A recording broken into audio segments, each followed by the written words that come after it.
December 7th, 1941, 7:48 a.m. Hawaiian time. The sun has barely risen over the tranquil waters of Pearl Harbor. American sailors are finishing breakfast, preparing for another routine Sunday morning. Church services will begin in an hour. Some men write letters home. Others play cards in the mess halls. The battleships of the Pacific Fleet rest peacefully at their moorings, massive steel giants that represent American naval power in the Pacific. In exactly 2 minutes, everything changes forever. The first wave of Japanese carrier-based aircraft screams out of the morning sky like a swarm of mechanical hornets. The sound is distinctive, a high-pitched whine that grows louder with each passing second. Sailors look up, confused. Are these American planes conducting exercises? Then the first bombs fall. Explosions erupt across Battleship Row. Torpedo bombers skim the water's surface, releasing their deadly payloads. Dive bombers plunge from the sky with terrifying precision. The peaceful morning transforms into an inferno of fire, smoke, and death. In less than 2 hours, the attack will end. 8 battleships lie crippled or destroyed. Over 2,400 Americans are dead. Nearly 200 aircraft are obliterated on the ground. The United States Pacific Fleet, the guarantor of American power across half the globe,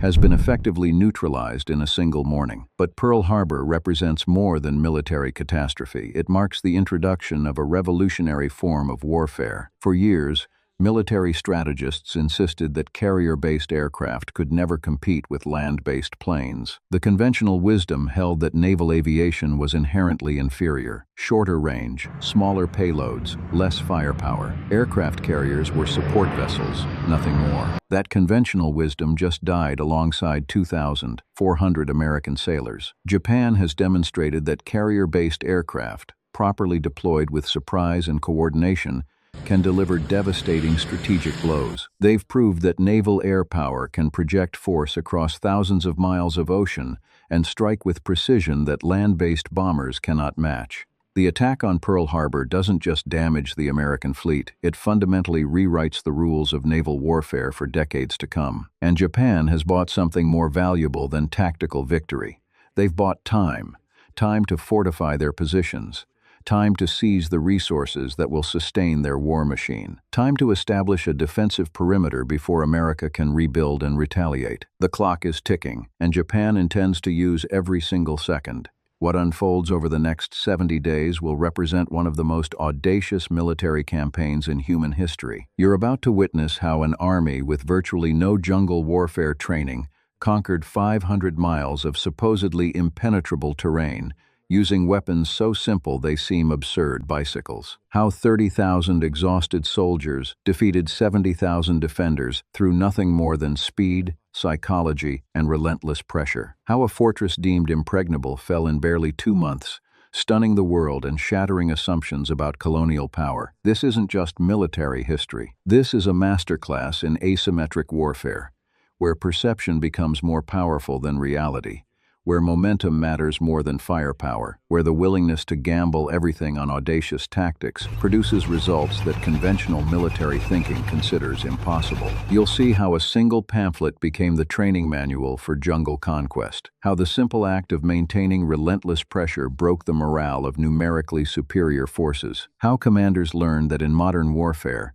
the old rules, the certainties that generals relied upon for generations, no longer apply. The Japanese attack on Pearl Harbor triggers an immediate and profound transformation across the United States. A nation that just 24 hours earlier was violently opposed to entering another foreign war suddenly commits to massive remilitarization. Isolationist sentiment evaporates overnight. Congress declares war with only one dissenting vote. American industry begins converting to wartime production at unprecedented scale. The sleeping giant has been awakened, but awakening and mobilizing are not the same thing. American industrial might is vast, but it takes time to convert automobile factories into tank plants, to train civilian workers in aircraft production, to build the Liberty ships that will carry supplies across the Pacific. Japan's military planners understand this brutal arithmetic.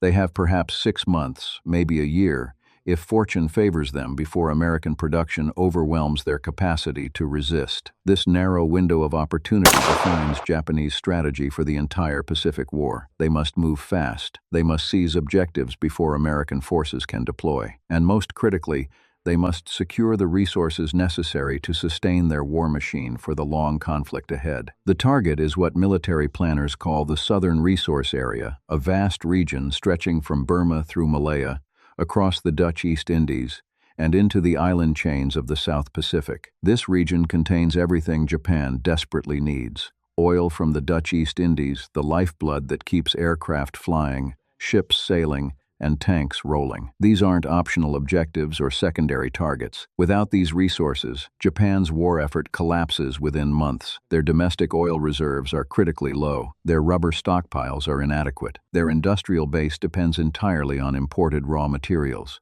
The Southern Resource Area isn't just valuable, it's existential. Japanese strategic planning envisions establishing a defensive perimeter that will protect these resource zones. The perimeter will run from Burma through Malaya, threading through the Netherlands, East Indies to New Guinea, and radiating outward to the Central Pacific Islands, the Marianas, the Carolines, the Marshalls, the Gilberts. Once established, Japanese forces will dig in, fortify their positions, and stand on the defensive. The theory is elegant in its simplicity. American forces, attempting to recapture these positions, will face a grinding campaign of island assault after island assault. Each attack will cost thousands of American lives. Each victory will simply bring them to the next fortified position.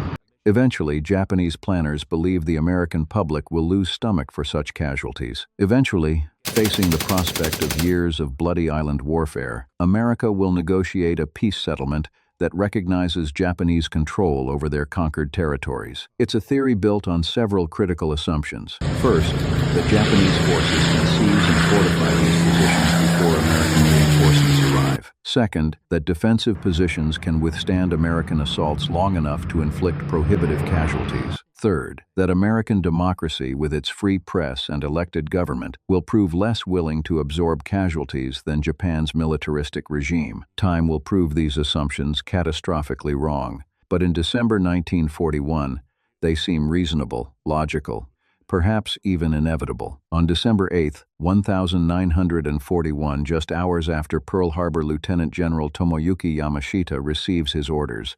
The Strike South campaign begins. His 25th Army will land on the shores of British Malaya, advance southward through the peninsula, and capture Singapore, the crown jewel of British colonial power in Southeast Asia. The operation has two primary objectives in the short term: secure the rubber and tin production of Malaya, and eliminate the British military presence that threatens Japanese access to the Dutch East Indies. Long-term, capturing Singapore will provide the southern anchor for Japan's defensive perimeter and demonstrate to populations throughout Asia that European colonial powers can be defeated. Yamashita commands an army with one glaring, potentially fatal vulnerability. They have virtually no experience with jungle warfare. Despite fighting in China since 1931, despite developing proficiency in cold weather operations during campaigns in Manchuria, the Japanese army has never conducted major operations in tropical environments. The dense jungles of Southeast Asia represent completely unfamiliar terrain with unique challenges: disease, navigation difficulties, limited visibility, oppressive heat, and humidity. Their training for conquering Malaya consists almost entirely of a pamphlet, a simple field guide explaining the hazards of tropical warfare and basic techniques for using jungle vegetation to tactical advantage. That's it. No extensive jungle warfare schools, no specialized training battalions, no months of preparation in similar terrain. Just a pamphlet distributed to soldiers weeks before they board transports for the invasion. By any reasonable military standard, this should doom the operation before it begins. Experienced military planners know that terrain matters enormously in warfare. Soldiers fighting in unfamiliar environments typically suffer heavy casualties while learning hard lessons about local conditions. The British and Commonwealth defenders, meanwhile, have been stationed in Malaya for years. They know the terrain. They understand jungle conditions. They should hold every advantage in this environment. What happens next will defy every reasonable expectation and rewrite the textbooks on jungle warfare. The Japanese have studied European military operations with obsessive attention over the past 2 years. They've analyzed Germany's blitzkrieg campaigns across Poland and France with particular interest. They understand the fundamental formula that made those operations successful. Speed creates momentum, momentum creates psychological pressure, and psychological pressure shatters enemy cohesion faster than artillery shells. But can blitzkrieg principles work in jungle terrain? Can mechanized warfare tactics translate to an environment where tanks struggle,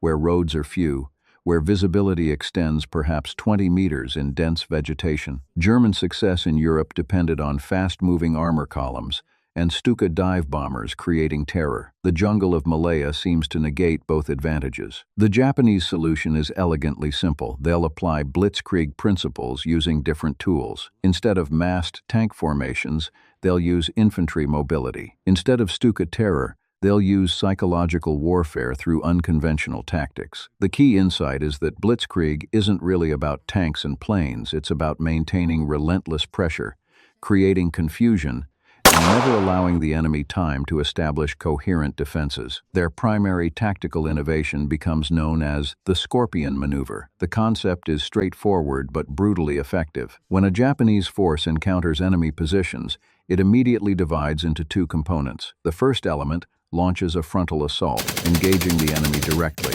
This pins defenders in position they cannot retreat while under direct fire without suffering heavy casualties. Meanwhile, the second element rapidly advances through the jungle, using the dense vegetation as cover, moving to strike the enemy's flank or rear. What makes the Scorpion maneuver particularly effective is the psychological dimension. Defenders hear fighting to their front, then suddenly they hear gunfire from their flank, then from behind. The jungle's limited visibility means they cannot see the size of forces attacking them. Are they facing a platoon, a company, a battalion? The uncertainty compounds the fear, and fear, Japanese commanders understand, defeats armies faster than bullets. But the true masterstroke of the Malayan campaign, the innovation that will become legendary, is far more mundane than any tactical maneuver. The Japanese decide to use bicycles as their primary means of infantry transportation. On paper, this sounds absurd. Bicycles in military operations? Push bikes as the decisive weapon in modern warfare? Allied intelligence officers reading these reports initially dismiss them as mistakes or Japanese desperation, but the mathematics tell a different story. A soldier on foot in jungle terrain covers perhaps 15 miles per day maximum. The heat, humidity, and difficult terrain exhaust even the fittest troops. That soldier arrives at the day's objective tired, needing rest before engaging in combat. Recovery time matters enormously. Exhausted soldiers fight poorly. A soldier on a bicycle covers 40 miles per day through the same terrain while expending less energy. He arrives at the objective with enough stamina to immediately engage in combat. More critically, he can continue advancing the next day and the day after that without the cumulative exhaustion that eventually immobilizes foot-mobile infantry. Multiply those numbers across thousands of soldiers over weeks of campaigning, and the tactical implications become staggering. Bicycle-mounted infantry can advance more than twice as fast as foot infantry while maintaining combat effectiveness. They can pursue retreating enemies relentlessly, never allowing defenders time to establish new positions.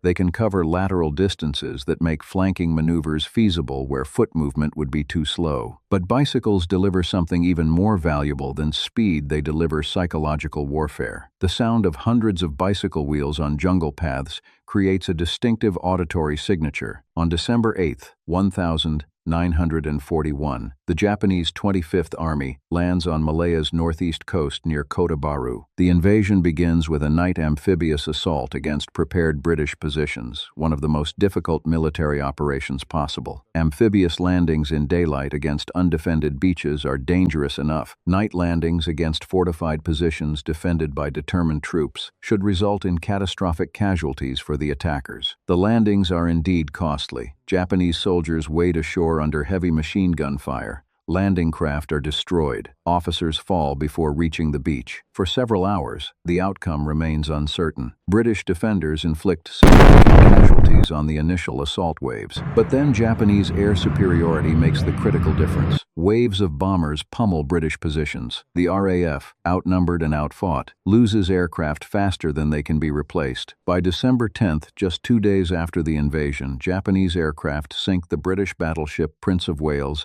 and battlecruiser Repulse off the Malayan coast. The destruction of these capital ships sends shockwaves through British command. If the Royal Navy's most modern battleships can be destroyed by aircraft, nothing is safe. More immediately, losing these ships means British forces in Malaya have no naval support whatsoever. Japanese forces can land wherever they choose, supply lines are secure, and perhaps most critically for morale, British defenders know they're completely isolated, no reinforcements are coming, no naval guns will support defensive positions, no evacuation is possible if things go wrong. Within 4 days of landing, just 96 hours, the Japanese 5th Division advances nearly 100 miles inland, through terrain British planners considered virtually impassable. 100 miles through dense jungle, where roads are minimal and maps are often inaccurate. 100 miles through an environment where defenders should hold every advantage: knowledge of terrain, prepared positions. How is this possible? The answer lies in the bicycle blitzkrieg, combined with the Scorpion maneuver, and one additional factor: that British commanders catastrophically underestimate Japanese soldiers' ability to live off minimal supplies while maintaining combat effectiveness. British and Commonwealth soldiers are accustomed to regular meals, established supply lines, and fixed logistics systems. When those systems break down, their combat effectiveness degrades rapidly. Japanese soldiers, trained in the harsh conditions of Manchurian campaigns and indoctrinated with ideologies emphasizing self-sacrifice, operate effectively on far fewer supplies. They carry rice balls that provide basic nutrition. They filter water from streams. They continue advancing even when Western armies would stop to resupply. This creates a fundamental asymmetry. British forces must maintain supply lines, or their combat effectiveness collapses. Japanese forces can continue operating even when supply lines stretch thin. The result is that as the campaign develops, Japanese forces move faster than British logistics can support defensive positions. On December 12th, just 4 days into the campaign, Japanese forces capture the RAF airfield at Alor Star. The loss is catastrophic for British air operations. Without this forward airfield, remaining RAF aircraft must operate from bases further south, reducing their time over the battlefield and limiting their effectiveness. Japanese aircraft now control the skies over northern Malaya. British commanders attempt to slow the Japanese advance through engineering, destroying bridges, cratering roads, felling trees across jungle paths. Over the coming weeks, Commonwealth engineers will destroy more than 250 bridges in their retreat southward. Each demolished bridge should force Japanese forces to halt, construct replacement crossings, and delay their advance by hours or days. It doesn't work. Japanese infantry simply wade across rivers carrying their bicycles above their heads. The bicycles are light enough that soldiers can ford streams while keeping their weapons and equipment dry. When rivers are too deep or too swift for wading, Japanese engineers construct improvised log bridges with remarkable speed. In some documented cases, engineers stand waist-deep in cold water, holding bridge timbers in place while infantry crosses, then disassemble the bridge before defenders can counterattack to destroy it. The relentless advance continues. Destroy a bridge, Japanese forces cross within hours. Crater a road, they detour through jungle. Fell trees across paths, they clear them or find alternate routes. Every defensive measure that should slow them down barely delays them at all. British commanders begin receiving reports that defy belief. Japanese forces are advancing 25 miles per day through jungle. They're appearing behind defensive positions that should be secure. They're attacking from multiple directions simultaneously. How can this be happening? The answer: the bicycle blitzkrieg is working exactly as Japanese planners intended. Speed creates momentum. Momentum creates psychological pressure. And psychological pressure is causing British commanders to make increasingly poor decisions. The pattern repeats across northern Malaya. British and Commonwealth forces establish blocking positions on roads, confident that jungle terrain protects their flanks from maneuver. Japanese forces detect these positions, fix them with frontal pressure, then dispatch bicycle-mounted infantry through the jungle to emerge behind the defenders. The moment British commanders realize they're being outflanked, they order retreat. No unit wants to be trapped and surrounded. Better to withdraw to the next defensive position than risk annihilation. But each retreat damages morale. Each withdrawal creates the perception that Japanese forces are unstoppable, and each new defensive position is established with less preparation time, fewer supplies, and more demoralized troops. What British forces don't realize is that Japanese commanders are just as surprised by their success as the defenders are shocked by their defeats. Yamashita's planning assumed stiff resistance, protracted battles for key positions, and the possibility of stalemate in northern Malaya. Instead, his forces are advancing faster than their own supply lines can support. The victory is coming too easily, which makes Japanese commanders suspicious. Is this a trap? Are the British withdrawing to lure Japanese forces into a killing zone? But the advance continues because maintaining momentum is essential to blitzkrieg operations. You don't slow down when the enemy retreats. You accelerate, you press harder, you give them no time to recover. By early January 1942, Japanese forces control all of northern Malaya. The RAF has been driven from its forward airfields. British supply depots have been captured or destroyed. And the psychological impact of relentless Japanese success has convinced many Commonwealth soldiers that their enemy is invincible. The myth of the Japanese super warrior crystallizes. These aren't ordinary soldiers, they're jungle fighting specialists who can see in the dark, who move silently through dense vegetation, who appear and disappear like ghosts, who fight with suicidal determination that makes them impossible to stop. It's a myth, but it's a myth built on very real tactical innovations and sustained by very real victories. And myths, once established, become powerful weapons in their own right. January 11th, 1942, Kuala Lumpur, capital of British Malaya, falls to Japanese forces. The city's capture after just 34 days of campaigning sends shockwaves through British command structures in Singapore and London. How can an entire colony collapse in barely a month? But the campaign's pace doesn't slow, it accelerates. Amphibious landings on Malaya's west coast, supported now by total Japanese air superiority, allow forces to leapfrog defensive positions. Commonwealth troops find themselves squeezed between Japanese armies, advancing from the northeast, and forces landing behind them on the coast. The classic military nightmare encirclement becomes increasingly real. British commanders face impossible choices: stand and fight, risking complete destruction, or retreat again, yielding more ground but preserving forces for future battles. Almost uniformly, they choose retreat. Better to preserve the army than sacrifice it in battles that cannot be won. Each retreat makes the next retreat more likely. Morale crumbles with each backward step. Soldiers begin questioning whether their officers know what they're doing. Officers begin doubting whether victory is even possible. The psychological rot spreads faster than Japanese bicycle columns. By January 28th, 1942, just 51 days after the initial landing, the Japanese 25th Army reaches the southern tip of the Malay Peninsula. They've conquered over 500 miles of terrain through supposedly impenetrable jungle. They've defeated numerically superior British and Commonwealth forces in every significant engagement, and they've accomplished all this while suffering relatively light casualties. The speed and completeness of the victory stuns military analysts worldwide. How did this happen? Japanese forces weren't significantly better equipped than Commonwealth troops. Their numbers weren't overwhelming. Their soldiers weren't superhuman, yet they won decisively and rapidly. The answer lies in tactics, psychology, and leadership. Japanese commanders understood that modern warfare rewards speed and aggression. They weaponized the terrain that British planners thought would protect them. They used simple tools, bicycles, in innovative ways that created disproportionate advantages. And critically, they maintained relentless offensive pressure that never allowed defenders time to recover. Now, on January 28th, as Japanese forces mass on the shore of the Johor Strait, they face their final objective, Singapore, the island fortress that British planners considered impregnable, the symbol of British power in Asia, the linchpin of imperial defenses throughout the region. Singapore's defenses were designed around one fundamental assumption: attack would come from the sea. Massive coastal artillery batteries point toward the ocean, ready to devastate any naval invasion force. Minefields protect sea approaches. Underwater obstacles guard potential landing beaches. But Japanese forces aren't coming from the sea, they're coming from land, from the direction British planners never seriously considered. And Singapore's vaunted defenses are pointed the wrong way. The Japanese forces camped on the Malayan shore, staring across the narrow Johor Strait at Singapore, represent a paradox. On paper, they should be exhausted, depleted, and vulnerable. They've advanced 500 miles in 51 days through hostile terrain.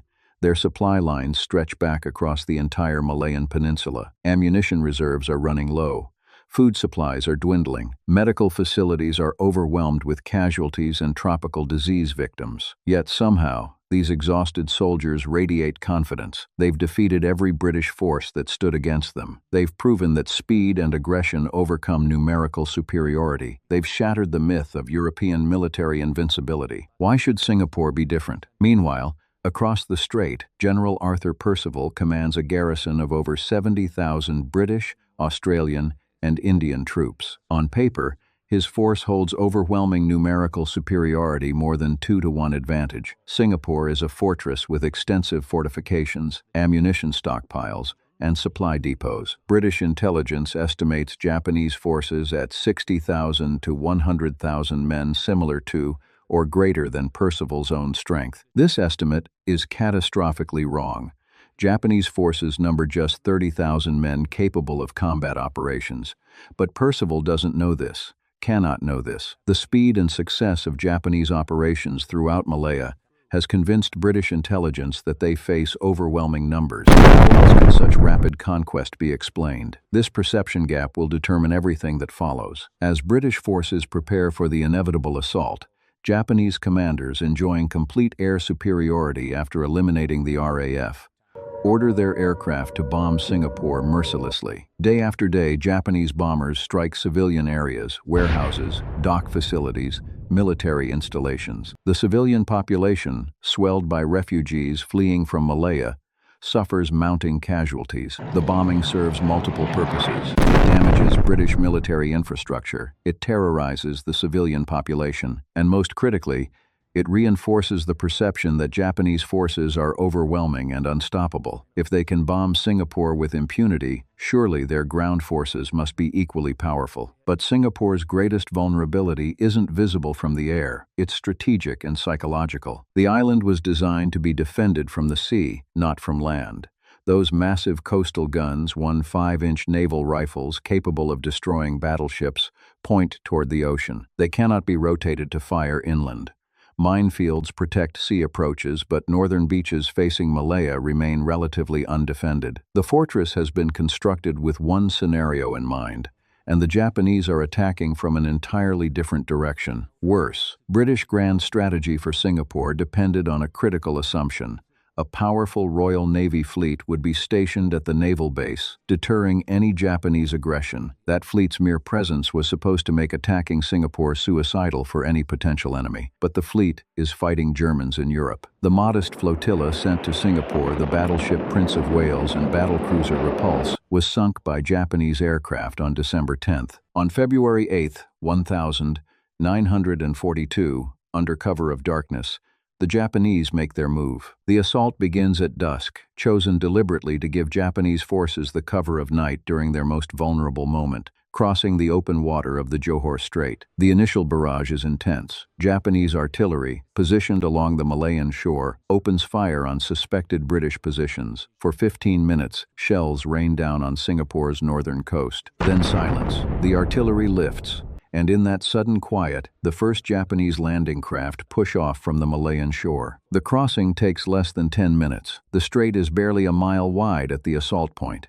British searchlights sweep the water, seeking targets. Machine gun positions open fire on sounds and shadows. Artillery batteries fire pre-planned defensive concentrations. But the darkness, smoke from Japanese artillery, and confusion about where exactly the assault is landing all combine to reduce defensive effectiveness. Japanese forces land on Singapore's northwest coast, where Australian units hold a 30-mile front with approximately 3,000 men. The mathematics are brutal. That's roughly 100 meters of coastline per soldier. Even elite troops cannot effectively defend such an extended front. The initial Japanese landing force numbers 13,000 men, more than 4 times the Australian defenders in the assault sector. They quickly establish beachheads, overwhelm Australian positions through sheer numbers, and begin pushing inland. Australian troops fight fiercely, inflicting significant casualties, but mathematics and tactics overwhelm courage. By midnight, Japanese forces control several beachheads. More critically, They've discovered something that will determine the entire battle's outcome. There's no depth to British defensive lines. No reserve forces are positioned to counterattack. No secondary defensive belt exists to contain breakthroughs. The Australians have been deployed in a thin line along the coast with nothing behind them. Recognizing this fatal weakness, Japanese commanders immediately order their reserve forces across the strait. Another 10,000 troops cross before dawn. By morning of February 9th, 23,000 Japanese soldiers are on Singapore Island, and they're expanding their beachhead against increasingly desperate resistance. Percival orders counterattacks. Multiple Australian and British units attempt to push Japanese forces back to the beaches, but these attacks are uncoordinated, different units attacking at different times with no mutual support. Japanese defenders, who've perfected defensive tactics over months of combat in China, repulse each attack in turn. Commonwealth forces suffer heavy casualties while accomplishing virtually nothing. By February 10th, Percival makes a decision that will be debated by military historians for decades: withdraw toward the harbor in Singapore's southern sector. He's choosing to trade space for time, pulling back to shorten his defensive perimeter and hopefully establish more defensible positions closer to the city center. The withdrawal is conducted in reasonable order. This isn't a rout, but psychologically, it's devastating. Once again, British forces are retreating before Japanese attacks. Once again, ground is being yielded without extracting maximum cost from the enemy. And once again, the myth of Japanese invincibility is reinforced in the minds of both defenders and attackers. As Commonwealth forces withdraw, Japanese forces advance across open ground, virtually unopposed. They methodically consolidate their control over the northern half of Singapore Island. Supply dumps are captured. Defensive positions are occupied. The reservoir that supplies much of Singapore's fresh water falls under Japanese control. That last development is particularly critical. Singapore's water supply comes from reservoirs on the island itself. Losing control of these reservoirs means the city's water supply is compromised. With over 1 million people crowded into Singapore's civilian population, plus military garrison, plus refugees from Malaya, water consumption is enormous. How long can the city hold out without secure water supplies? By February 13th, Japanese forces control most of Singapore Island outside the city center itself. They've advanced methodically, never overextending, always maintaining pressure but not launching headlong assaults against prepared positions. Japanese tactics have evolved since the Malayan campaign. They're learning to be more cautious when facing defenders with nowhere left to retreat. Percival convenes a conference with his senior commanders on the evening of February 13th. The situation is grim. Water supplies will last perhaps 24 to 48 hours before rationing becomes critical. Food stocks are adequate for now, but will dwindle as refugees continue flooding into the city. Ammunition is running low for some units. Medical facilities are overwhelmed. Hospitals lack supplies to treat the mounting casualties. Two options exist: launch an immediate, all-out counterattack using every available man, attempting to drive Japanese forces back and recapture the reservoirs, or seek terms for surrender. The debate is intense, heated, and anguished. Some officers argue passionately for counterattack. With numerical superiority, they insist a determined assault might succeed. Japanese forces must be exhausted after weeks of continuous combat. Their supplies must be stretched thin. One decisive blow might break their offensive and restore the situation. Other officers point out the realities. The troops are demoralized after continuous retreat. Many units are at half strength or less. Coordination between different national contingents, British, Australian, Indian, has broken down. Casualties from any major assault would be catastrophic. And even if successful, how long could they hold recaptured positions without water? The arguments continue through the night. Outside, Japanese artillery methodically pounds the city. Inside the conference room, maps are examined, casualty estimates debated, supply calculations reviewed. Every officer in that room understands the magnitude of what's being decided. What none of them know, what they cannot know, is that across the lines, Japanese commanders are nearly as desperate. Yamashita's forces have executed their mission brilliantly, but they've reached the absolute limit of their capabilities. Ammunition is critically low. Artillery batteries are firing their remaining shells carefully, rationing rounds. Food supplies are nearly exhausted. Medical facilities are completely overwhelmed. Most critically, Yamashita knows his forces cannot sustain a prolonged siege. They lack the supplies for weeks of urban warfare. They lack the replacements to make good their casualties. If Commonwealth forces discover this weakness and launch a determined counterattack with their superior numbers, the entire Japanese position could collapse. Years after the war, Yamashita will admit publicly, "My attack on Singapore was a bluff that worked. I knew that if I had to fight for long, I would be beaten." But in February 1942, Percival doesn't know this. He sees only an enemy that has won every battle, advanced relentlessly despite all obstacles, and seems capable of achieving the impossible. The psychological warfare, the speed, the pressure, the myth of invincibility carefully constructed over 70 days now pays its ultimate dividend. The conference continues. Officers argue. The hours pass. Dawn approaches on February 14th, and with it, the most consequential decision of Arthur Percival's career. He stands to address his commanders. Every eye fixes on him. Outside, Singapore burns under Japanese artillery fire. Over 100,000 soldiers and 1 million civilians await his decision. The British Empire's prestige in Asia hangs in the balance. Percival begins to speak. But wait, what none of these officers know is that this same drama is playing out in Yamashita's headquarters across the lines.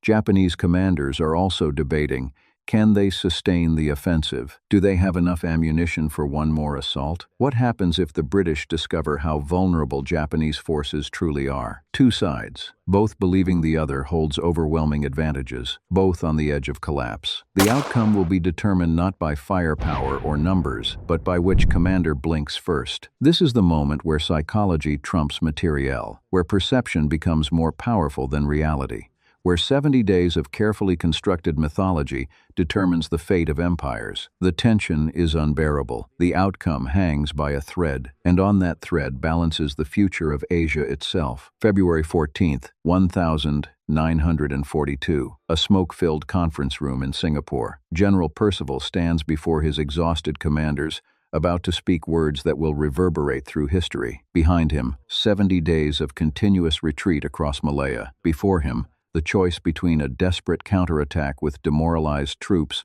or the unthinkable surrender of Britain's greatest Asian fortress. Across the strait, Yamashita waits with critically depleted ammunition and exhausted soldiers, his entire campaign balanced on a psychological bluff that Percival might call at any moment. Two commanders, both believing the other holds overwhelming advantages, both on the edge of collapse. The outcome will be determined by who blinks first. Percival's voice is barely above a whisper when he finally speaks. "Gentlemen, we will seek terms for surrender." The room explodes, not with bombs or artillery, but with something far more devastating, the death of hope. Officers leap to their feet. Some shout in furious protest. Others simply stare in stunned, silent disbelief. The fortress of Singapore, proclaimed impregnable by military planners, defended by 70,000 troops, protected by years of fortification and investment, is about to capitulate to an enemy force less than half its size. "Sir, this is madness." A brigadier's voice cracks with emotion. "We still outnumber them more than 2-1. The men will fight if we give them leadership." Percival raises his hand, calling for silence. When he speaks again, his voice carries the weight of a man who has watched his entire world collapse over 2 months of continuous defeat. "Our water supplies will fail completely within 24 hours. Many units report ammunition for perhaps 2 more days of sustained combat, some have less. The civilian population exceeds 1 million, including refugees from Malaya, without water, without medicine. Facing Japanese artillery bombardment of civilian areas, we face catastrophe that transcends military considerations." He pauses, then delivers the final blow. "And gentlemen, our most recent intelligence estimates put Japanese forces at over 100,000 men, possibly more. They've defeated us at every turn. They hold our water supply. They control our northern airfields. They dominate the skies. What makes you believe one more battle will produce a different outcome than the previous 50? That statement, that fundamental misperception, seals Singapore's fate. Percival believes he faces overwhelming enemy numbers. The reality is precisely the opposite. But intelligence failures, psychological warfare, and the cumulative impact of 70 days of Japanese tactical brilliance have created an illusion so convincing that it overrides mathematical reality. The debate continues for several more hours, but the outcome is inevitable. Some officers continue arguing for counterattack. Others resign themselves to the necessity of surrender. A few simply sit in silence, contemplating the magnitude of what's happening. Outside, dawn breaks over Singapore on February 14, 1942. It will be the last dawn of British rule. Later that morning, Percival dispatches officers under a white flag to negotiate surrender terms with Japanese commanders. The negotiations are brief and harsh. Yamashita, desperate to conclude matters before his own weaknesses become apparent, demands immediate and unconditional surrender, no gradual withdrawal, no guarantee of civilian safety beyond what Japanese forces choose to provide, complete capitulation. On the evening of February 14, 1942, General Arthur Percival formally surrenders Singapore to General Tomoyuki Yamashita. Percival arrives with several staff officers, looking haggard and defeated. Yamashita, determined to conclude matters quickly, conducts the proceedings with harsh efficiency. "Will you surrender?" Yamashita demands through his interpreter. Percival attempts to negotiate terms. Yamashita cuts him off. Yes or no? The moment stretches. Percival knows that agreeing means over 80,000 British, Australian, and Indian troops march into captivity. He knows it means the largest surrender of British-led forces in history. He knows it means personal and professional disgrace. But he also believes incorrectly that continuing to fight means condemning 1,000,000 civilians to catastrophe and sacrificing his garrison in a hopeless battle against overwhelming odds. Yes, Percival finally whispers. The word hangs in the air like a death sentence. With that single syllable, the battle for Singapore ends. The fortress has fallen. The myth of British invincibility in Asia lies shattered. And the Japanese Empire has achieved what months earlier seemed impossible, complete conquest of Malaya and Singapore in barely 70 days. The scale of the disaster is staggering. Over 80,000 Commonwealth troops march into Japanese captivity. British, Australian, Indian, and other Allied soldiers, who will spend the next 3.5 years in brutal prisoner-of-war camps where thousands will die from disease, starvation, and abuse. Japanese casualties for the entire Malayan campaign, approximately 10,000 killed and wounded. Allied casualties and prisoners, over 138,000. But numbers alone cannot capture the magnitude of what just happened. Singapore wasn't just a military base, it was a symbol of British power throughout Asia, a symbol of European colonial dominance, a symbol that white men who arrived from distant lands to rule over Asian populations were somehow inherently superior, militarily invincible, destined to govern. That symbol just collapsed, and the psychological shockwaves will ripple across Asia and the Pacific for years. Winston Churchill, receiving news of the surrender in London, is physically ill. In his private papers, he will later describe it as the worst disaster and largest capitulation in British history. The military defeat is catastrophic enough, but the blow to British prestige, to the entire edifice of colonial authority, is immeasurable. Throughout Asia, colonized populations who've been told that European powers are invincible, that resistance is futile, that independence is impossible, suddenly see evidence to the contrary. If Japan can defeat the British Empire in 70 days, perhaps colonial rule isn't eternal after all. Perhaps independence movements have a chance. Perhaps the entire structure of European dominance is vulnerable. In India, independence activists seize on Singapore's fall as proof that British rule can be challenged. In Burma, defenders watching Japanese forces approach now understand that retreat from superior Japanese tactics ended in surrender. Perhaps accommodation or collaboration offers better outcomes than futile resistance. Throughout Southeast Asia, nationalist movements gain momentum and confidence. For Japan, Singapore's fall represents vindication of their entire strategic vision. The Strike South campaign has succeeded beyond their most optimistic projections. They've secured the approaches to the oil fields of the Dutch East Indies. Operations to seize those fields are already underway. They've captured the tin and rubber production of Malaya resources now flowing to Japanese industry. They've established the southern anchor of their defensive perimeter. The line from Burma through Singapore through the Dutch East Indies to New Guinea is becoming reality. And they've demonstrated that European colonial powers can be defeated quickly, decisively, completely. Japanese forces now occupy vast territories stretching from Burma through China, through Malaya, through the Dutch East Indies, across New Guinea, and radiating out into the Central Pacific Islands. Defending this empire requires hundreds of thousands of troops scattered across millions of square miles of territory. Supporting these forces requires merchant shipping that's already inadequate and vulnerable to American submarine attacks that will intensify as the war continues. But in February 1942, these future consequences remain invisible. Right now, Japan rides an unprecedented wave of conquest. Their forces sweep through the Dutch East Indies, capturing oil fields that will fuel their war machine. The Philippines fall after fierce American and Filipino resistance. General MacArthur evacuates, vowing to return. Burma is invaded, threatening India itself. The defensive perimeter expands with each passing week. The myth of the Japanese super warrior reaches its absolute zenith.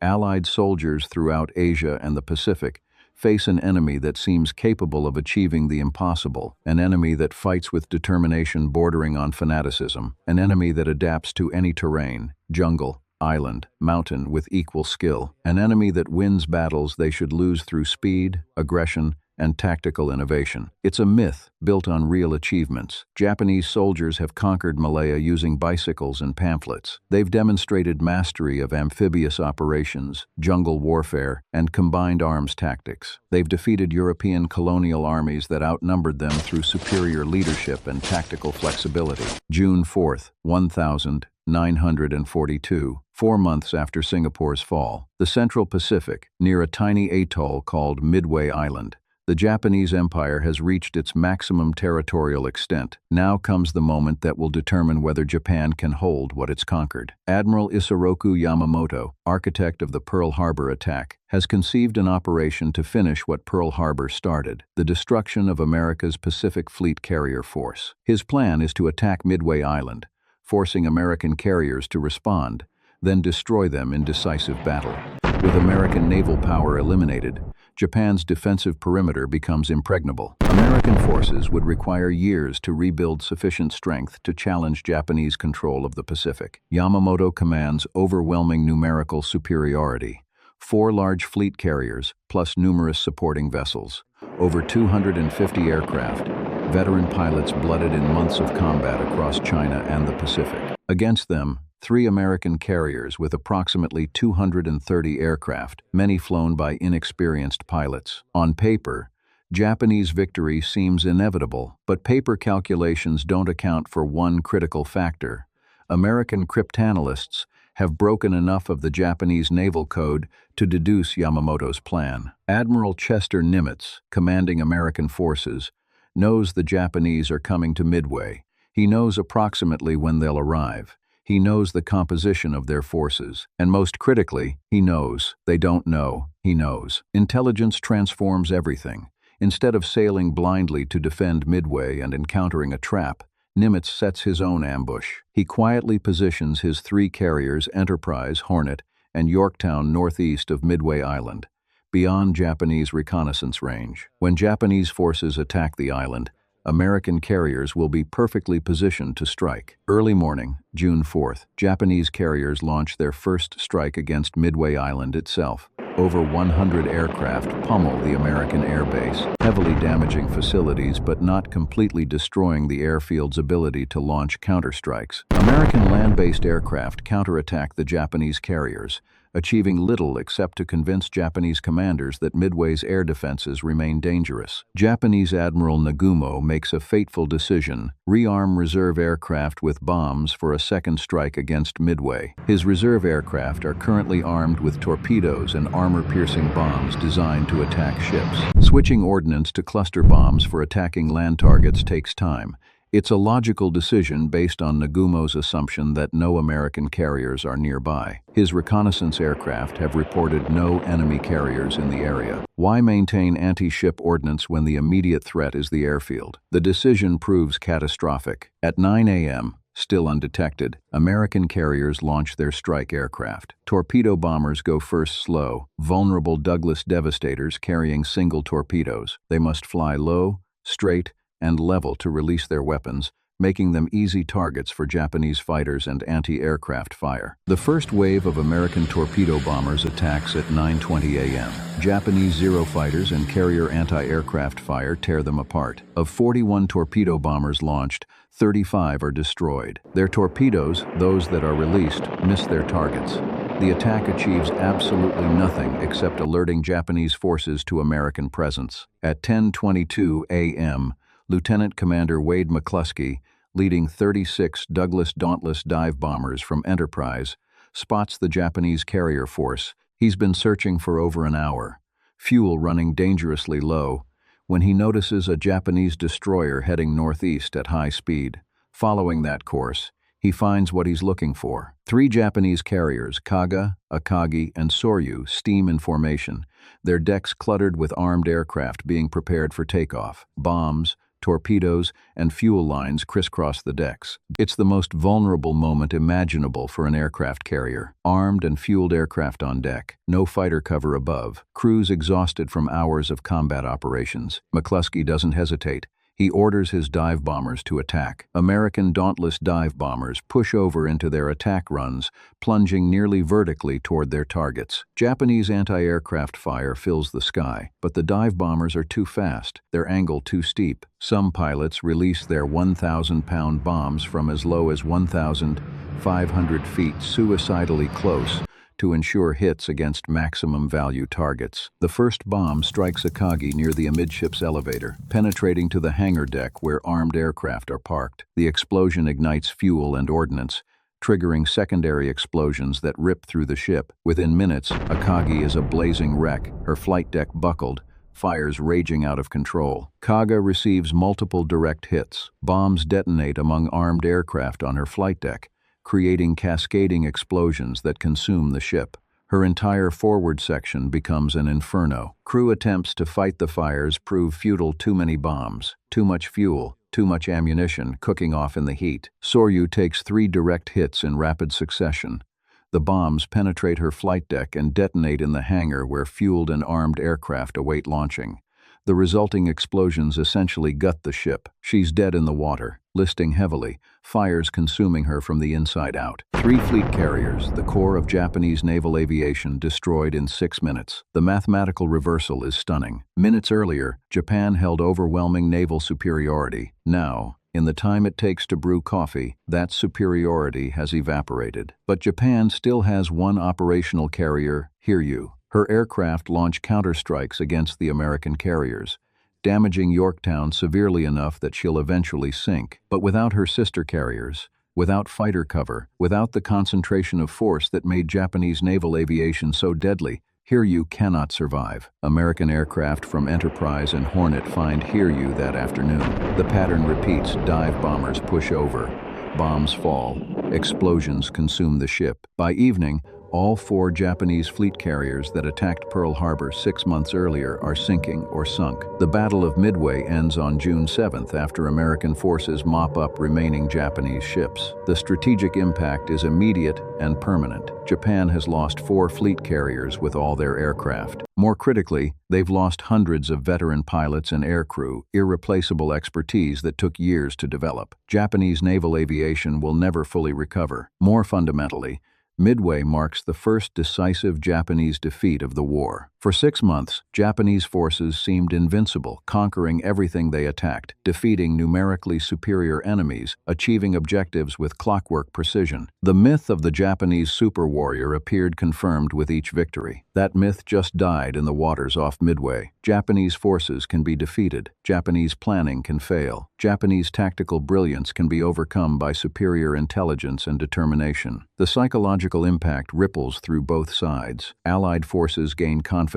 Japanese forces begin to doubt. The war in the Pacific has reached its turning point. Japan's offensive capability is broken. From this moment forward, they'll fight primarily defensive battles, attempting to hold what they've conquered, while American industrial might slowly overwhelms them. The question is no longer whether Japan can win, but how long they can survive. July 1942, the jungles of Papua New Guinea.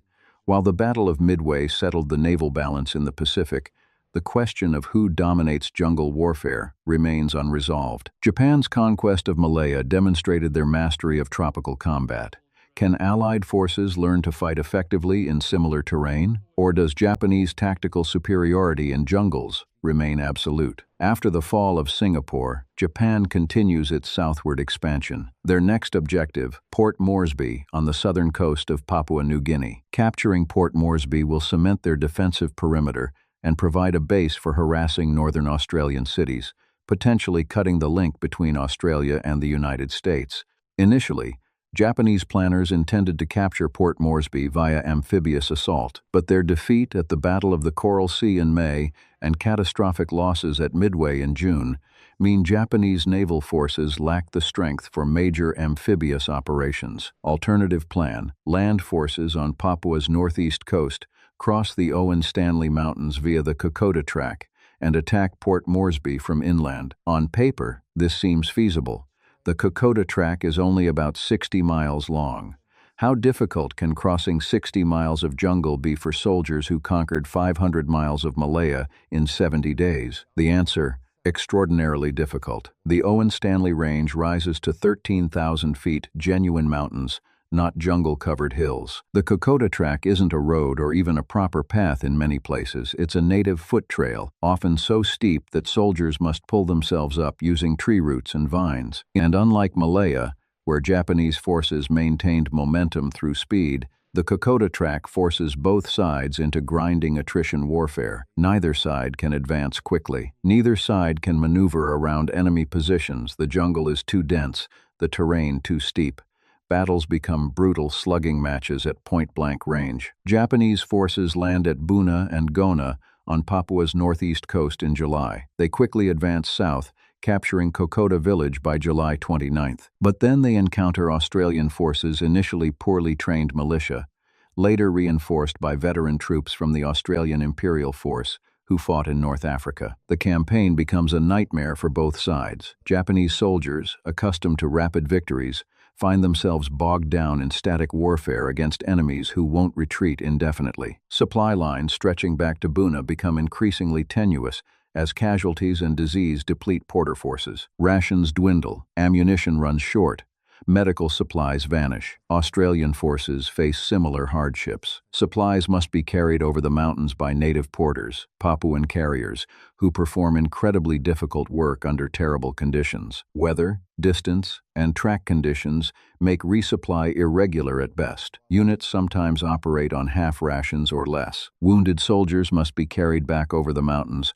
requiring multiple porters per casualty. The evacuation process can take days, during which many wounded die from their injuries or infection. By late August, Japanese forces reach the village of Isurava, where heavily outnumbered Australian forces make a stand. The battle rages for 3 days, close-quarters combat in dense jungle where grenades and bayonets matter more than accurate marksmanship. Japanese forces, leveraging their numerical advantage, work through the jungle to attack Australian flanks. The Australians, defending a position with limited fields of fire, suffer heavy casualties. Eventually, Australian defenses crack. They retreat southward along the Kokoda Track, fighting delaying actions at every defensible position. By early September, Japanese forces stand just 40 kilometers from Port Moresby, close enough that they can hear artillery fire from the base. Then, something unexpected happens. Japanese forces halt, then begin withdrawing. What the Australians don't know is that Japanese command has recognized the campaign is failing. Casualties from combat and disease have devastated their forces. Supply lines cannot support further advance. The withdrawal begins in late September. Now it's the Australians' turn to advance, pursuing retreating Japanese forces back across the Owen Stanley Range. But pursuing is almost as difficult as retreating. The track is littered with abandoned equipment, destroyed supplies, and bodies from both sides. Disease continues taking its toll.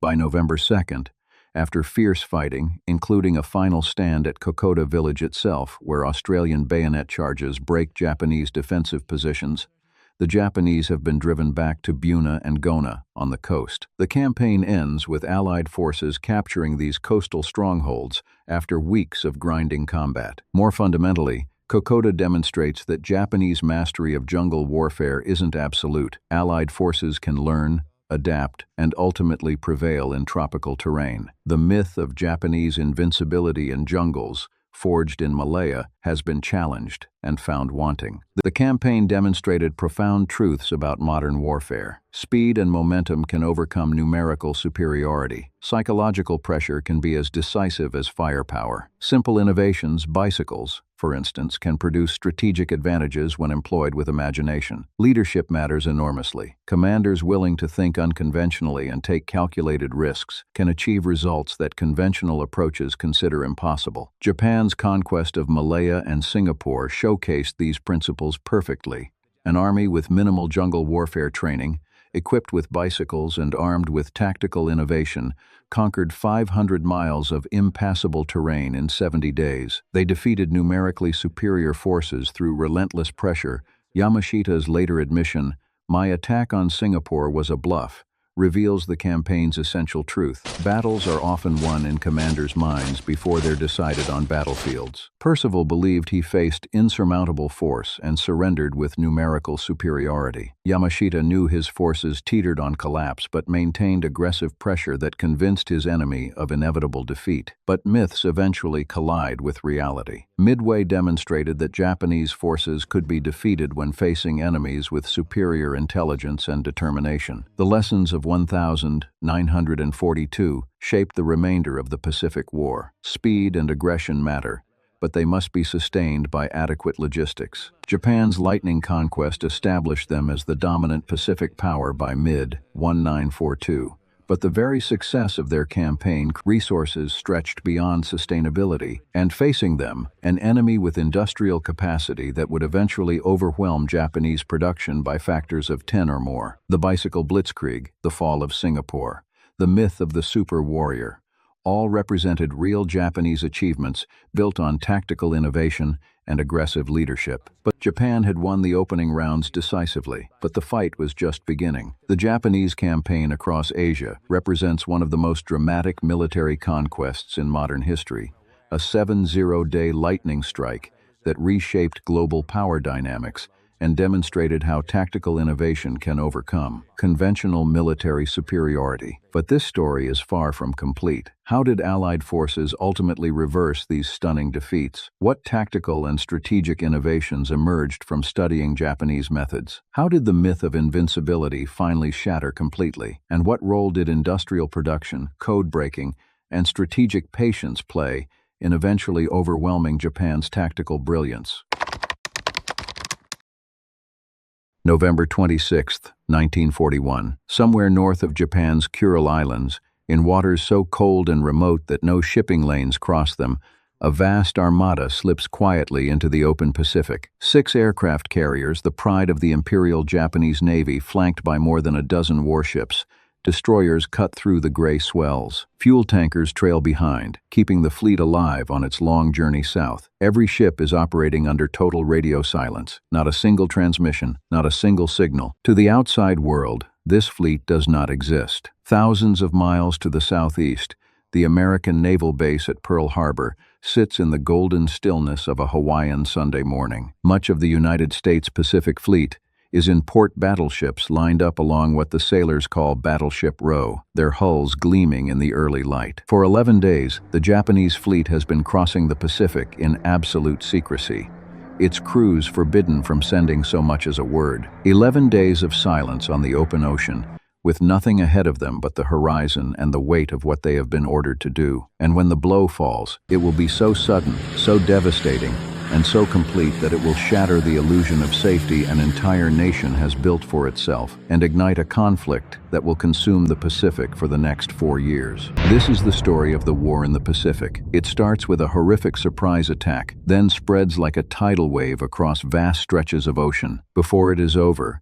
it will launch an entirely new form of naval warfare and send brave men into battle over some of the most crippling terrain on Earth. It is a story of terrifying fanaticism and extraordinary personal heroism told through compelling detail, specially enhanced color film, and rarely seen footage, much of it shot by the troops themselves. It begins with a question that haunted America for years and still echoes today. How did Japan's gamble to deliver a quick, decisive knockout blow come so close to succeeding? And why, ultimately, did it fail? To understand how America was caught napping on that December morning, You have to understand something that most people have forgotten, something that seems almost impossible to believe, given everything that followed. Until recently, Japan and the United States had been friends, but friendship, like peace, can be fragile.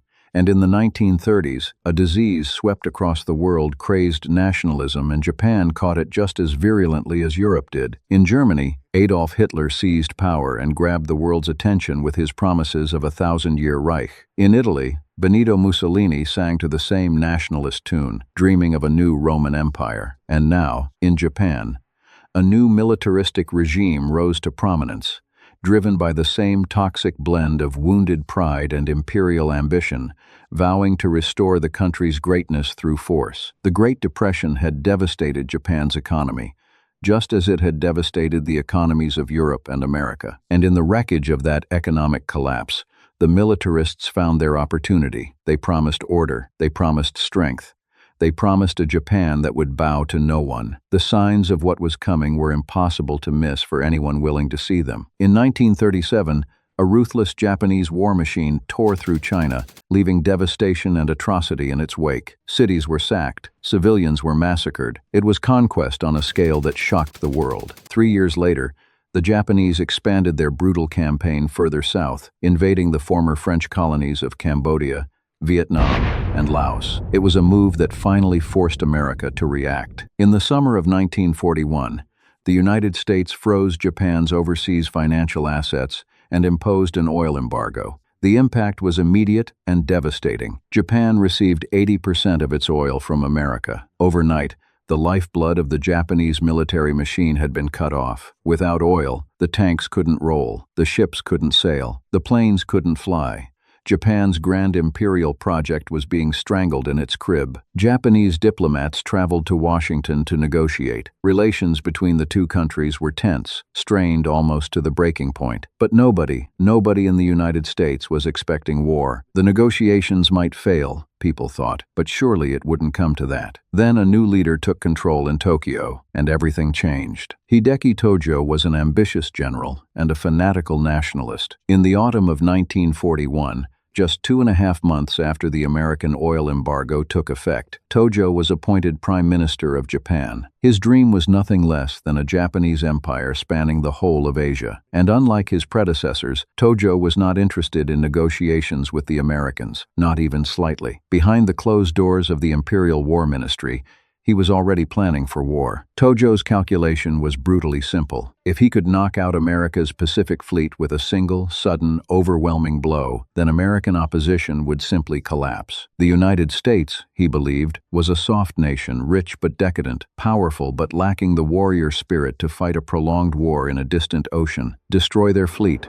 seize the empire you need, and the Americans will negotiate rather than fight. It was a gamble built on arrogance and a profound, fatal misunderstanding of the enemy he was about to awaken. In early December of 1941, the U.S. War Department intercepted warnings of an imminent Japanese attack. The intelligence was there. The signals were there. The alarm bells should have been deafening. But when the blow finally came, on the morning of December the 7th, American troops were caught completely and utterly by surprise. On that December morning, aboard the Japanese carriers now positioned north of Hawaii, there was a last-minute briefing. Pilots gathered in cramped ready rooms below deck, studying maps and aerial photographs of Pearl Harbor that they had memorized weeks ago, every berth, every anchorage, every airstrip etched into their minds. Officers tied ceremonial headbands around their foreheads. There were final words of encouragement. Then, in the gray light before dawn, a wave of over 180 warplanes took off fighters,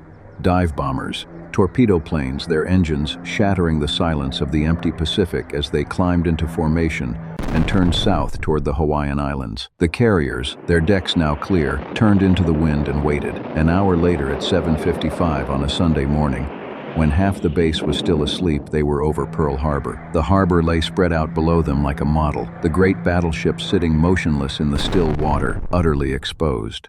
For the Japanese pilots, it was almost too easy. The attack was swift and merciless. 5 U.S. warships were hit almost immediately, torpedoes slamming into their hulls before their crews even understood what was happening. Within an hour, 2 American battleships were sinking beneath the oily water. 2 more had capsized, their massive hulls turned turtle. Another 2 were badly damaged, burning and listing. American aircraft lined up wingtip to wingtip on the island's airstrips arranged for inspection, not for combat, were strafed and bombed into wreckage. As news of the attack spread across America, crackling through radios in living rooms and diners and churches, there was shock, there was horror, and there was a rage that would not subside for 4 years. But if Japan believed she had delivered the knockout blow to American naval power in the Pacific, she was wrong. Because on the morning of the bombing raid, the 3 most important ships in the Pacific Fleet, its aircraft carriers, were not in port. Through sheer luck, they were out at sea on routine maneuvers. The Japanese bombers had destroyed battleships.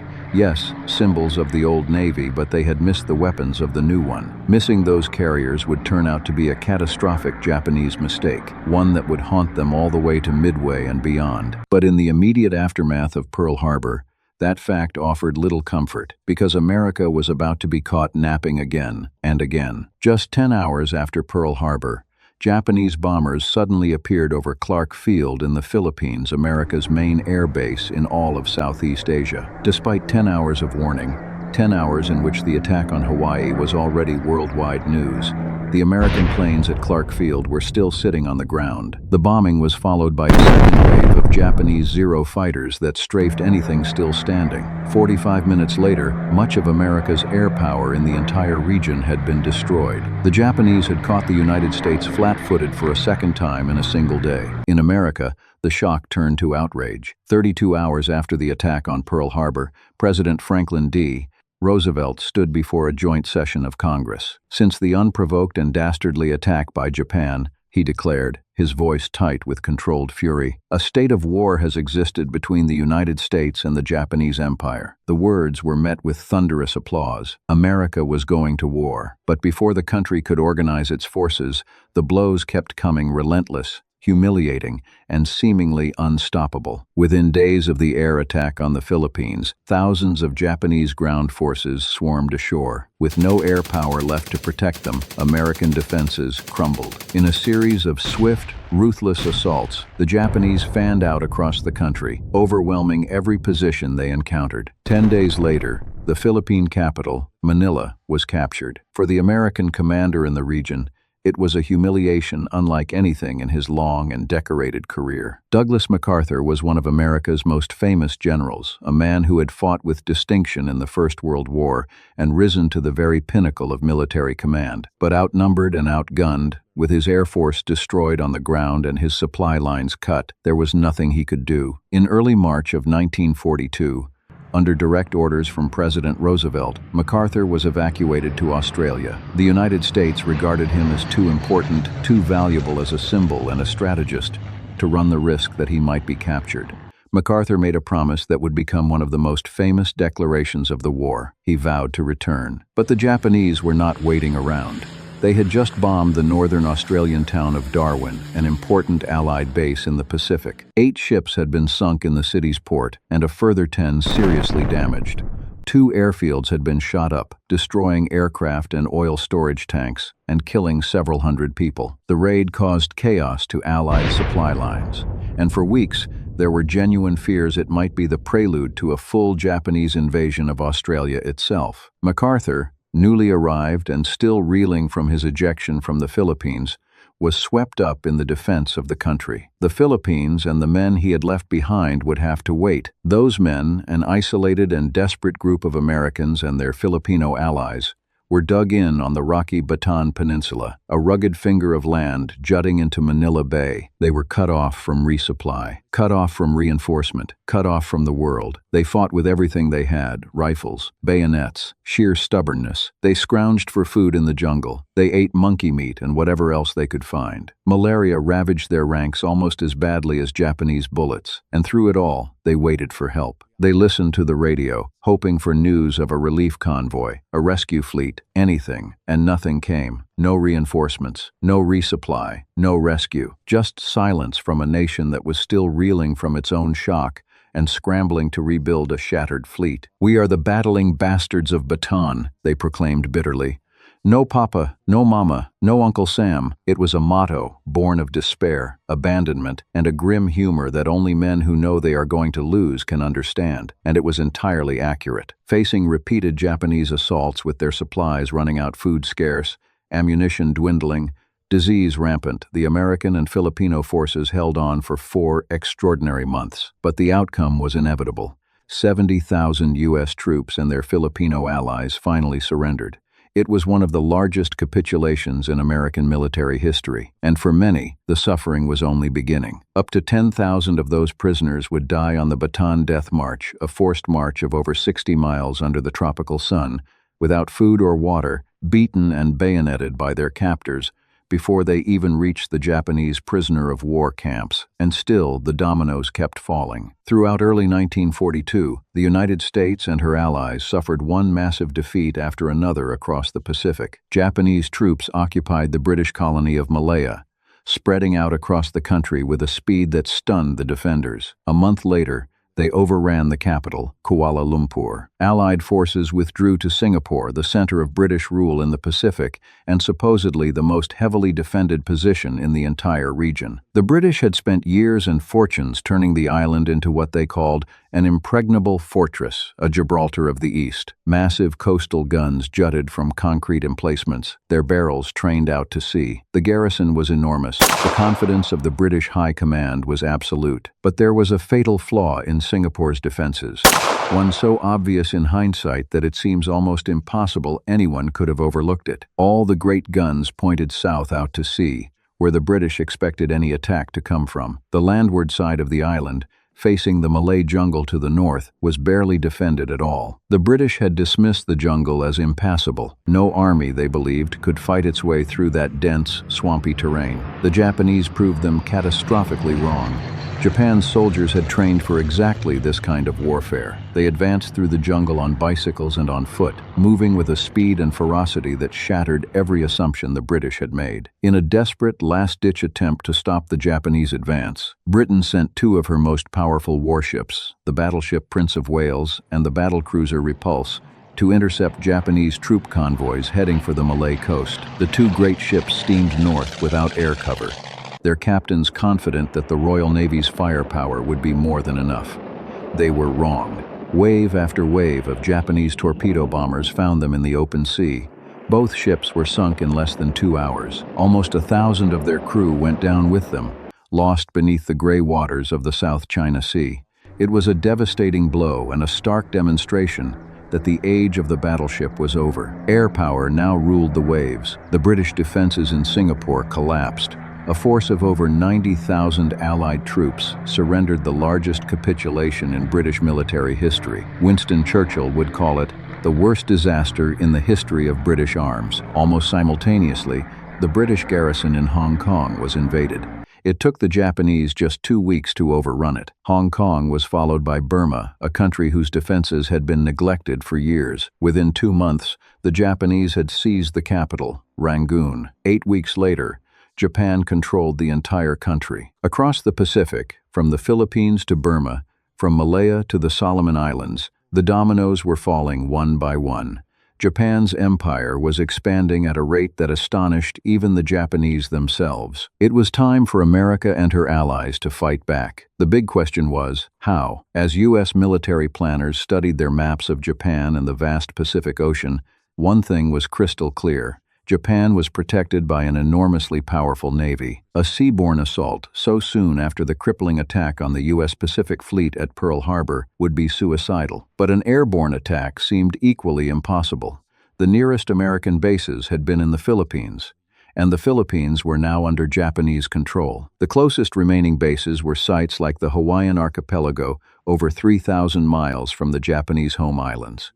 That was hundreds of miles further than the range of any American long-range bomber. Japan, it seemed, was untouchable. Or was she? For weeks, a hand-picked group of pilots and their aircraft had been undergoing special training at Eglin Air Base in Florida. The plan was audacious to the point of madness. Transport a small force of B-25 Mitchell bombers aboard an aircraft carrier, sail to within 400 miles of Japan, and from there launch a bombing raid on Tokyo itself. The Mitchell was a compromise. It was neither the longest range nor the most powerful American bomber, but it was big enough to carry a significant bomb payload, and crucially, it was small enough just barely to fit on a carrier deck. Still, the operation was fraught with danger at every turn. Aircraft carriers were not designed to be used by medium bombers. Their flight decks were too short. The bombers were too big and too heavy. The whole idea defied conventional military wisdom. At the Florida Air Base, the Mitchells were stripped down to remove every ounce of unnecessary weight. Extra fuel tanks were fitted to squeeze out every possible mile of range. The pilots were put through an exhaustive and costly training program, practicing short-field takeoffs again and again. Trials showed that the modified aircraft would just about be able to get airborne from the carrier deck, provided everything went perfectly. There was no margin for error. But there was a much bigger problem, one that every man in the squadron understood. The Mitchells might be able to take off from a carrier, but the flight deck was far too short for them to come back and land. There would be no return to the ship. The only hope of getting home safely was to fly on past Japan, across the sea, and reach hastily improvised landing strips along the Chinese coast. Even then, the Mitchells would be flying at the absolute limit of their range, possibly beyond it. It was, by any reasonable measure, a potential suicide mission, and it needed someone extraordinary to command it. His name was Lieutenant Colonel James Doolittle, and he was one of the most celebrated aviators in American history. Jimmy Doolittle was a man famous for his skill and daring in the air. He was the first man to fly across the United States in less than 24 hours. He had won some of the most prestigious trophies in aviation for speed and endurance flights, and he was the first man ever to take off, fly, and land an aircraft using only instruments to guide him, proving that blind flying was possible. But this would be Doolittle's most challenging and dangerous mission yet. Nothing in his remarkable career had prepared him for what he was about to attempt. 4 months after the devastating attack at Pearl Harbor, America was finally ready to strike back. The USS Hornet set sail from San Francisco, carrying 16 B-25 Mitchell bombers strapped to her flight deck.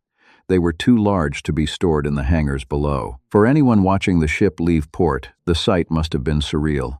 A carrier bristling not with sleek Navy fighters, but with ungainly Army bombers lashed to every available inch of deck space. 12 days later, halfway across the Pacific, the Hornet linked up with a second U.S. carrier, the Enterprise, and an escort of cruisers and destroyers. On April the 17th, there was a small ceremony aboard the Hornet that captured the spirit of the mission perfectly. Japanese medals, ones that had been donated to American servicemen during a goodwill state visit to Japan back in 1908, in a different era, when the two nations were friends, were ceremonially strapped to one of the huge 500-pound bombs. The bombs were also daubed with slogans by grinning crews. One read, "You'll get a bang out of this." Another, with a dark humor that only men facing possible death could muster, "I don't want to set the world on fire, just Tokyo." 16 days after leaving the United States, the Hornet was finally within striking distance of Japan. The mission was on schedule. The tension was electric. And then there was an emergency. Radar operators on the Enterprise detected 2 Japanese vessels nearby. A message was flashed to the Hornet. 2 enemy surface craft reported. The Enterprise sent up reconnaissance aircraft to investigate. They found a small patrol boat, then a couple more.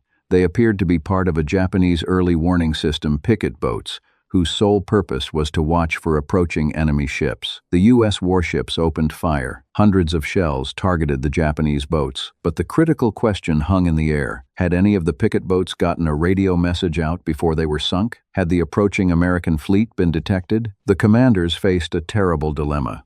They could steam on toward Japan and risk being intercepted by the full might of the Japanese Navy, or they could launch the bombers immediately, even though the fleet was still much further from Japan than planned, meaning Doolittle and his men, already flying at the absolute limit of their range, would now have to fly even further to reach those distant Chinese airfields. The decision was made. It was too risky to delay. The bombers would launch now. At 8 o'clock in the morning, a message was flashed to the Hornet. Launch planes. To Colonel Doolittle and his gallant command, good luck and God bless you. The moment had arrived hours earlier than planned, hundreds of miles further from Japan than intended.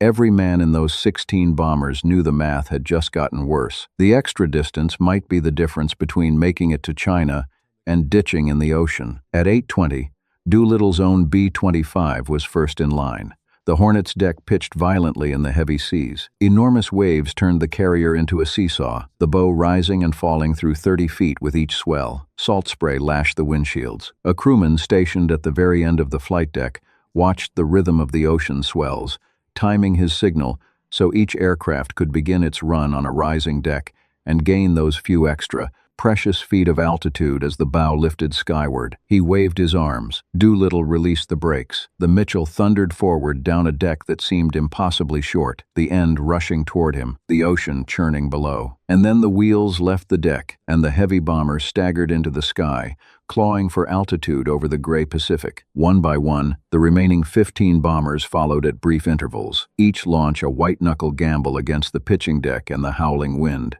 Every single one of them made it off. One of the most daring raids in aviation history was underway. 4 hours later, the Doolittle Raiders were over Tokyo. The raid itself was over in a matter of minutes, the bombers roaring low over the city, dropping their payloads on factories and military installations, then banking hard and heading for the open sea. The physical damage to Japan was minimal, a handful of buildings destroyed, a few fires started and quickly contained, but the emotional damage was profound. The Japanese people had long been told by their leaders that the home islands were invulnerable, that no enemy could ever reach the sacred soil of Japan.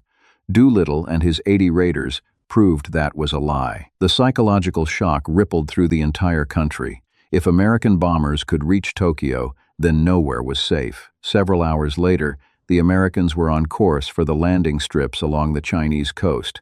None of them would make it to those airfields. Over the China Sea, they ran into a brutal, fuel-sapping headwind that drained their already depleted tanks. One by one, every aircraft was forced to ditch, some crashing into the sea, others making emergency landings in the Chinese countryside. But remarkably, against all odds, all but 7 of the 80 raiders would eventually make it home to safety, many of them rescued and sheltered by brave members of the local Chinese population who risked their own lives to help. Back in America, the Doolittle Raiders were given a hero's welcome.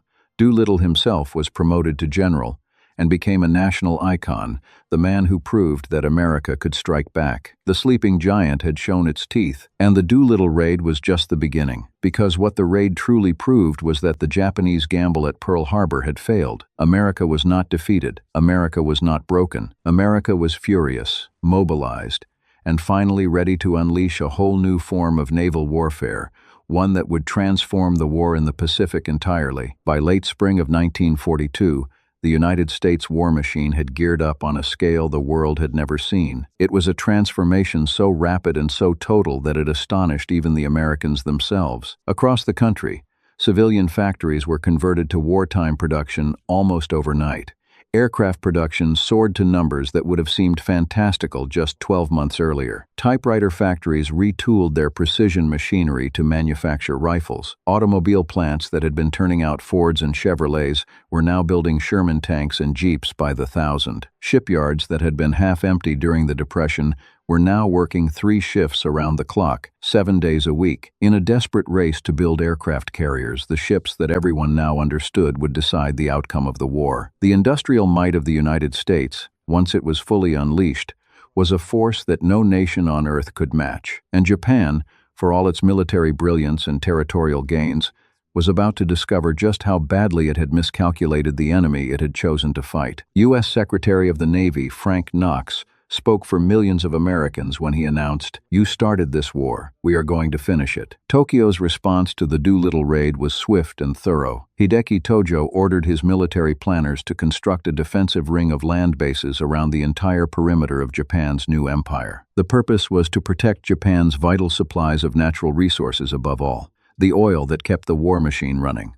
Half the ring was already in place. Japan controlled most of the Chinese coast, all of Southeast Asia, and the Philippines. In early May, to fill the remaining gaps, Japan seized the Solomon Islands. 2 days later, a powerful Japanese fleet steamed into the Coral Sea, aiming to capture Papua New Guinea and complete the defensive perimeter. The admiral commanding this force was arguably Japan's greatest naval strategist. Admiral Isoroku Yamamoto had been the mastermind behind the attack on Pearl Harbor. He was Harvard-educated, a man who had traveled widely in America and who believed he understood the country and its people. At his disposal was perhaps the most powerful naval force in the world: 3 aircraft carriers, 9 cruisers, 15 destroyers, and dozens of support vessels. But Yamamoto was not the only brilliant naval mind in the Pacific. Facing him across the Coral Sea was Admiral Chester Nimitz, Commander-in-Chief of the U.S. Navy in the Pacific. Nimitz was a veteran of the First World War and was recognized as one of the most gifted tacticians in the American military. He led a formidable fleet of his own 2 aircraft carriers and an assortment of cruisers and destroyers. Some of these ships had miraculously escaped the devastation at Pearl Harbor. Others had been rapidly patched up and rushed back to sea. As these 2 enormous fleets steamed toward each other, naval warfare was about to change forever. For centuries, battles at sea had been fought with guns, a clash of artillery between warships that could see each other across the water. The ship with the bigger guns and the thicker armor usually won. But the centerpiece of these new fleets were aircraft carriers, enormous floating airfields armed with fighters and torpedo bombers. It changed everything. Guns were now purely defensive. Opposing carriers could be separated by hundreds of miles of open ocean, far beyond the horizon, completely invisible to each other. All the fighting was done in the air, and the new decisive factor was intelligence, finding out where the enemy was and getting your aircraft airborne before he could find you. For 2 nerve-shredding days, both fleets sent up scout planes to search the Coral Sea. Neither side knew what was out there. Neither knew where the enemy carriers were hiding. The ocean was vast, the cloud cover thick, and for 48 agonizing hours, 2 of the most powerful naval forces ever assembled searched blindly for each other. Then American warplanes located the Japanese carrier Shoho.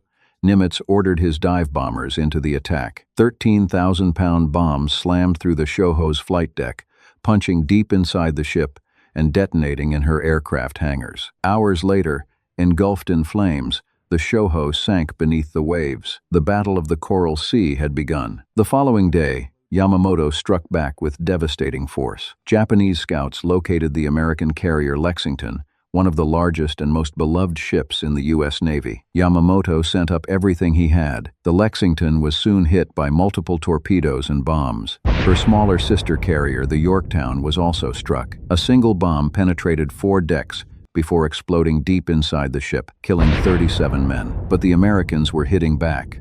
U.S. dive bombers found Yamamoto's second carrier, the Shokaku, and pounded her flight deck so badly that she could no longer launch or recover aircraft. She was effectively out of the war. As darkness fell over the Coral Sea, the Lexington was still afloat, battered, burning, but still fighting. Her crew was working frantically to control the damage. And then came the moment everyone aboard had dreaded. Deep inside the ship, an undetected fuel leak had been spreading gasoline vapors through the lower compartments. Without warning, the Lexington erupted in a colossal internal explosion. Fires swept through the great carrier. In a desperate evacuation, her crew abandoned ship. Amazingly, all but 215 of the nearly 3,000 men on board were pulled from the water alive. Later that evening, the Lexington was scuttled by an American torpedo, sent to the bottom by her own side to prevent any possibility of capture. The Battle of the Coral Sea ended in a tactical stalemate. Both sides had lost a carrier. Both had inflicted and received heavy damage. Pilots on both sides had displayed extraordinary courage. And the toll on the men who crewed those ships, the damage control teams who fought fires below decks, the pilots who launched into skies they might never return from, the sailors who abandoned burning vessels and treaded water in shark-infested seas, was immense. But the strategic significance of the Coral Sea went far beyond the balance sheet of ships sunk and men lost. For the first time in the entire Pacific War, for the first time since the devastating morning at Pearl Harbor, the United States had taken on the mighty Japanese Navy in a major fleet engagement, and fought it to a standstill. The Japanese advance toward New Guinea was halted. The relentless momentum of conquest that had swallowed the Philippines, Malaya, Singapore, Burma, and the Dutch East Indies had, at last, been checked. And the myth of Japanese invincibility at sea, the myth that had paralyzed Allied planning and shattered Allied confidence since December the 7th, was broken. Not shattered, not yet, but cracked. And through that crack, a shaft of hope was beginning to show. It was time for America to drive home its advantage, and as it turned out, the Americans had a secret weapon that the Japanese didn't know about. In a windowless building in Washington, a top-secret operation codenamed Magic was quietly changing the course of the war. A team of brilliant American codebreakers had done what the Japanese believed was impossible. They had cracked the Imperial Navy's encrypted communications. America could now read Japan's most sensitive military messages almost as quickly as the Japanese commanders themselves. It was the ultimate advantage in the crucial new front of modern warfare intelligence gathering, and it was about to pay off in spectacular fashion. In late May of 1942, Magic intercepted Japanese plans for a major surprise attack on a target designated in their coded messages only as AF. The target was clearly somewhere in the mid-Pacific, but where exactly? The designation could refer to any number of islands or atolls scattered across thousands of miles of ocean. Naval strategists pored over maps. One candidate stood out above all others: the tiny coral atoll of Midway, an important U.S. military base in the Hawaiian chain. Midway sat like a sentinel in the Central Pacific. If Japan could seize it, the atoll would serve as an ideal launching point for a second, and this time truly decisive attack on Pearl Harbor. But the codebreakers needed to be certain. A wrong guess could mean positioning the entire U.S. fleet in the wrong place, leaving the real target wide open. So they set one of the most elegant intelligence traps of the entire war. The American base on Midway was instructed to send an uncoded, open radio message, deliberately unencrypted, transmitted in the clear where they knew Japanese listening stations would pick it up, reporting problems with the island's water desalination system. A broken water pump, nothing dramatic, nothing that would arouse suspicion, just bait mundane, believable bait dangled in front of the enemy, and the Japanese swallowed it whole. Within hours, American naval intelligence intercepted a Japanese coded signal, one they could now read, thanks to Magic reporting that target AF was experiencing water difficulties. The trap had sprung. The confirmation was absolute and irrefutable. AF was Midway. The news was flashed to Admiral Nimitz. He now knew exactly where the Japanese would strike next, and more importantly, he knew when. In early June, the Japanese mounted a diversionary attack on the Aleutian Islands, far to the north, off the coast of Alaska. The idea was textbook misdirection: draw the U.S. Pacific Fleet thousands of miles north to defend the Aleutians,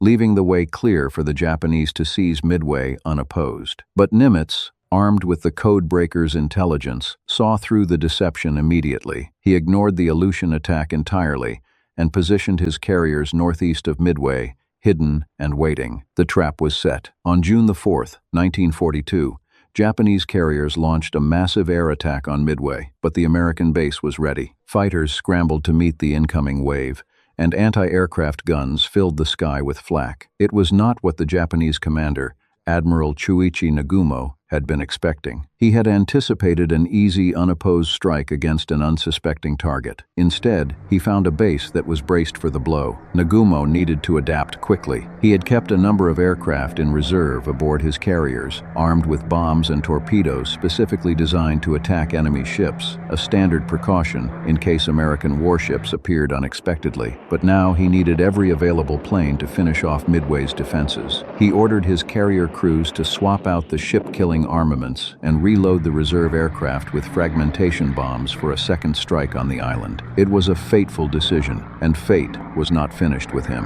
While the frantic rearming was still underway with bombs, torpedoes, and aviation fuel scattered across the hangar decks of 4 Japanese carriers in the most dangerous possible configuration, Japanese spotter planes relayed an urgent, electrifying message. 3 enormous American aircraft carriers, backed by a screen of warships, were bearing down on them from the northeast. Nagumo faced the most agonizing decision of his career: Should he press the attack on Midway with the fragmentation bombs his planes were currently loading? Or should he halt everything, clear the decks, and start the laborious process of rearming his aircraft yet again, this time with the anti-ship torpedoes needed to attack an enemy carrier fleet? He hesitated, he debated, he wavered, and in that hesitation, those agonizing minutes of indecision aboard the bridge of the Akagi, the entire Pacific War turned on its axis. The American carriers had already launched their strike.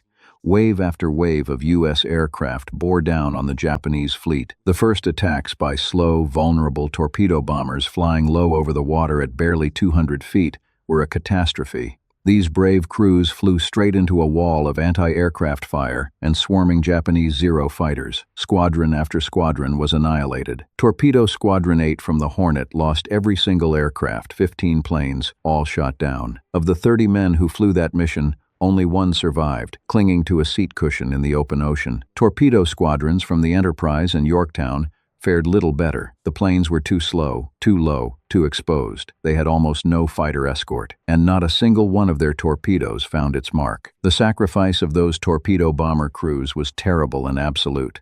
Their attack appeared, in the moment, to have been utterly futile, wave after wave of brave men flying to certain death for no result. But their sacrifice was not in vain, and history would reveal why. By attacking at wave-top height, the torpedo bombers had forced every Japanese fighter down to sea level to intercept them. The combat air patrol, the Zeros that should have been defending the fleet from above, were now down at the waterline, their fuel running low, their altitude gone. The sky above the Japanese carriers was, for a few critical minutes, completely empty. And it was into that empty sky, at that precise moment, that the American dive bombers arrived. What followed was arguably the most consequential 5 minutes of the entire Pacific War. The dive bombers, dauntlesses from the Enterprise and the Yorktown, rolled over and plunged almost vertically toward the Japanese carriers below. They found them in the worst possible state, flight decks crowded with aircraft in the middle of rearming, fuel hoses snaking everywhere,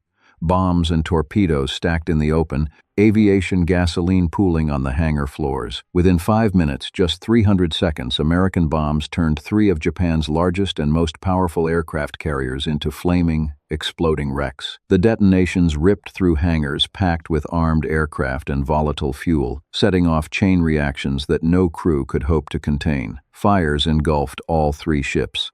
All 3 would sink before the day was over. That afternoon, the Japanese managed one final strike. Aircraft from Nagumo's sole surviving carrier found the USS Yorktown and damaged her beyond repair.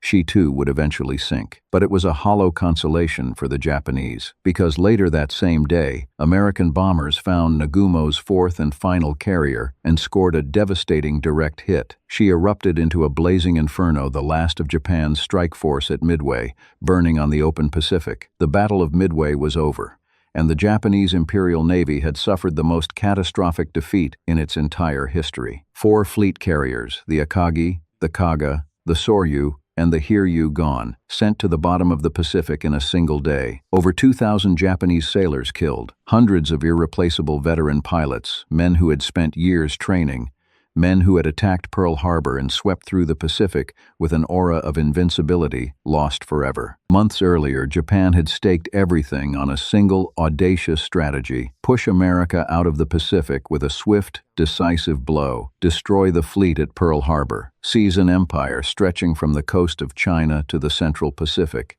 and present the Americans with a fait accompli they would be too demoralized to challenge. The gamble had failed. The United States now ruled the waves. The balance of power in the Pacific had shifted decisively and permanently. But the war in the Pacific was far from over. Japan remained undefeated on land. Her armies still held vast stretches of conquered territory across Southeast Asia and the Pacific Islands. The next few years of war would be devastating for both sides.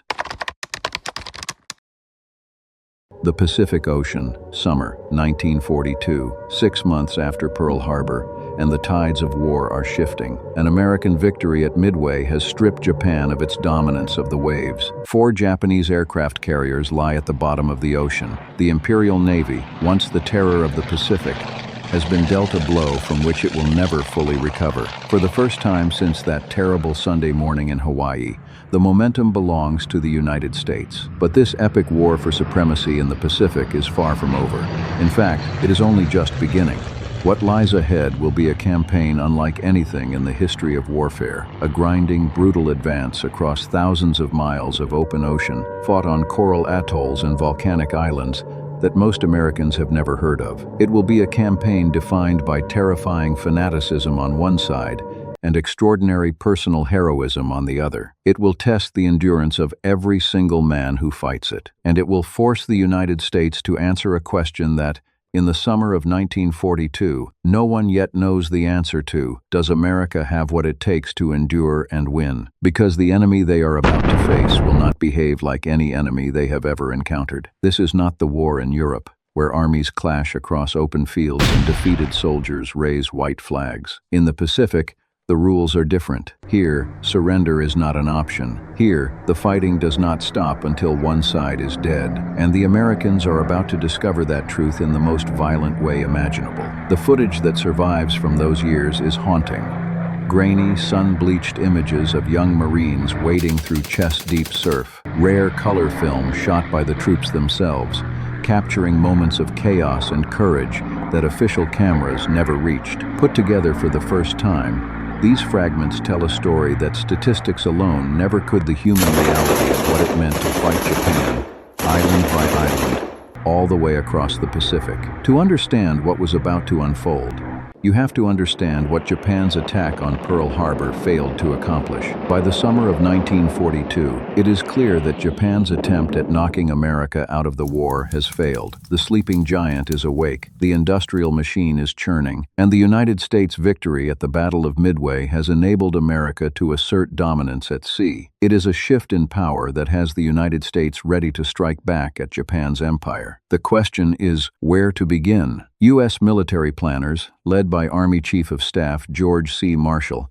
identify Japan's Achilles heel: a complete lack of natural resources. Japan has no oil of its own, no rubber, no tin. It is an industrial nation built on borrowed time, dependent on imports for the very materials that keep its war machine running. And that is precisely why Japan has seized all those territories around the Pacific Malaya for its rubber, the Dutch East Indies for its oil, the Philippines for their strategic position to create an empire that can supply the oil, rubber, tin, and food essential for maintaining the war effort. Cut off these resources, and Japan will fall. It is that simple, and it is that difficult. The problem is that Japanese Commander General Hideki Tojo knows it too. He understands perfectly well that those supply lines are the lifeblood of his empire. And so he has built a defensive ring of steel around Japan's territories, a vast chain of island bases stretching across the Pacific, complete with troops, ships, and aircraft, all positioned to protect Japan's vital supply routes. These islands are fortified, garrisoned, and supplied, and every single one of them will have to be taken. Taking them will demand more than American naval superiority. It will mean driving the Japanese from their bases across the ocean, island by island, beach by beach, and that will require an entirely new form of warfare: the amphibious landing, the art of projecting military force from the sea onto a hostile shore. America has never attempted anything like this before. No modern military has, at this scale. But U.S. chiefs believe there is no alternative to the island-hopping strategy, and so they devise a plan that will attack along two fronts. Admiral Chester Nimitz, the commander-in-chief of the U.S. fleet, will seize key strategic Japanese bases in the Central Pacific, pushing along the Gilbert, Marshall, and Mariana Islands. Meanwhile, General Douglas MacArthur, the Supreme Commander of Allied forces in the Southwest Pacific, will take New Guinea and the Solomon Islands to the south of Japan's empire. Two prongs. One objective: mainland Japan. Fortunately for MacArthur, allies stationed on New Guinea have prevented Japan from seizing the entire island. The Japanese had invaded New Guinea in March of 1942, but they came up against Australia's forces. With the help of the native Papuans, the Australians fought back against Japan's South Seas forces and retained an important base at Port Moresby. That base would now provide the United States with a foothold from which to launch their offensive. And MacArthur's first target was a tiny island on the southern tip of the Solomon Islands, the very bottom of Japan's defensive ring. Its name was Guadalcanal. The offensive opens with shelling by U.S. warships. B-17s from the 26th Squadron rain down destruction for 7 straight days, hammering Japanese positions until the island smolders under a blanket of smoke and dust. Only when Japan's defenses have been softened up does MacArthur launch the first land-based assault. United States Marines are going into amphibious combat for the very first time. Low light and heavy clouds allow the approaching landing craft to go undetected. Wave after wave of Marines pour onto the beaches. Everything is going like clockwork. The plans, the rehearsals, the naval bombardment, it is all paying off. But as they press up the beach, the Japanese are waiting. Japan's garrison fights back with shocking ferocity. The 1st and 11th Marine Corps pound the enemy defenses with howitzers, but it is not enough.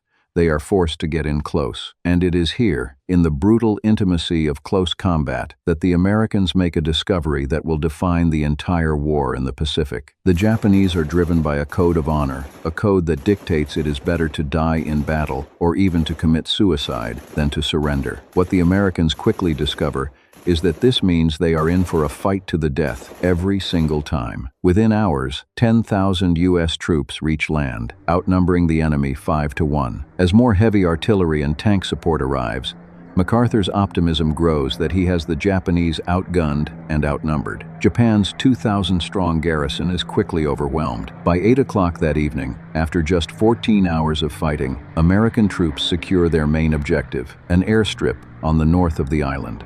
MacArthur now has an air base from which to support his advance on Japan's island empire. But his control over the island is far from secure. 12 days later, Japan mounts a counterattack. A wave of 1,000 soldiers from their nearby island stronghold of Rabaul lands on Guadalcanal under cover of darkness. They come ashore at night, moving silently through the jungle. And when they strike hard.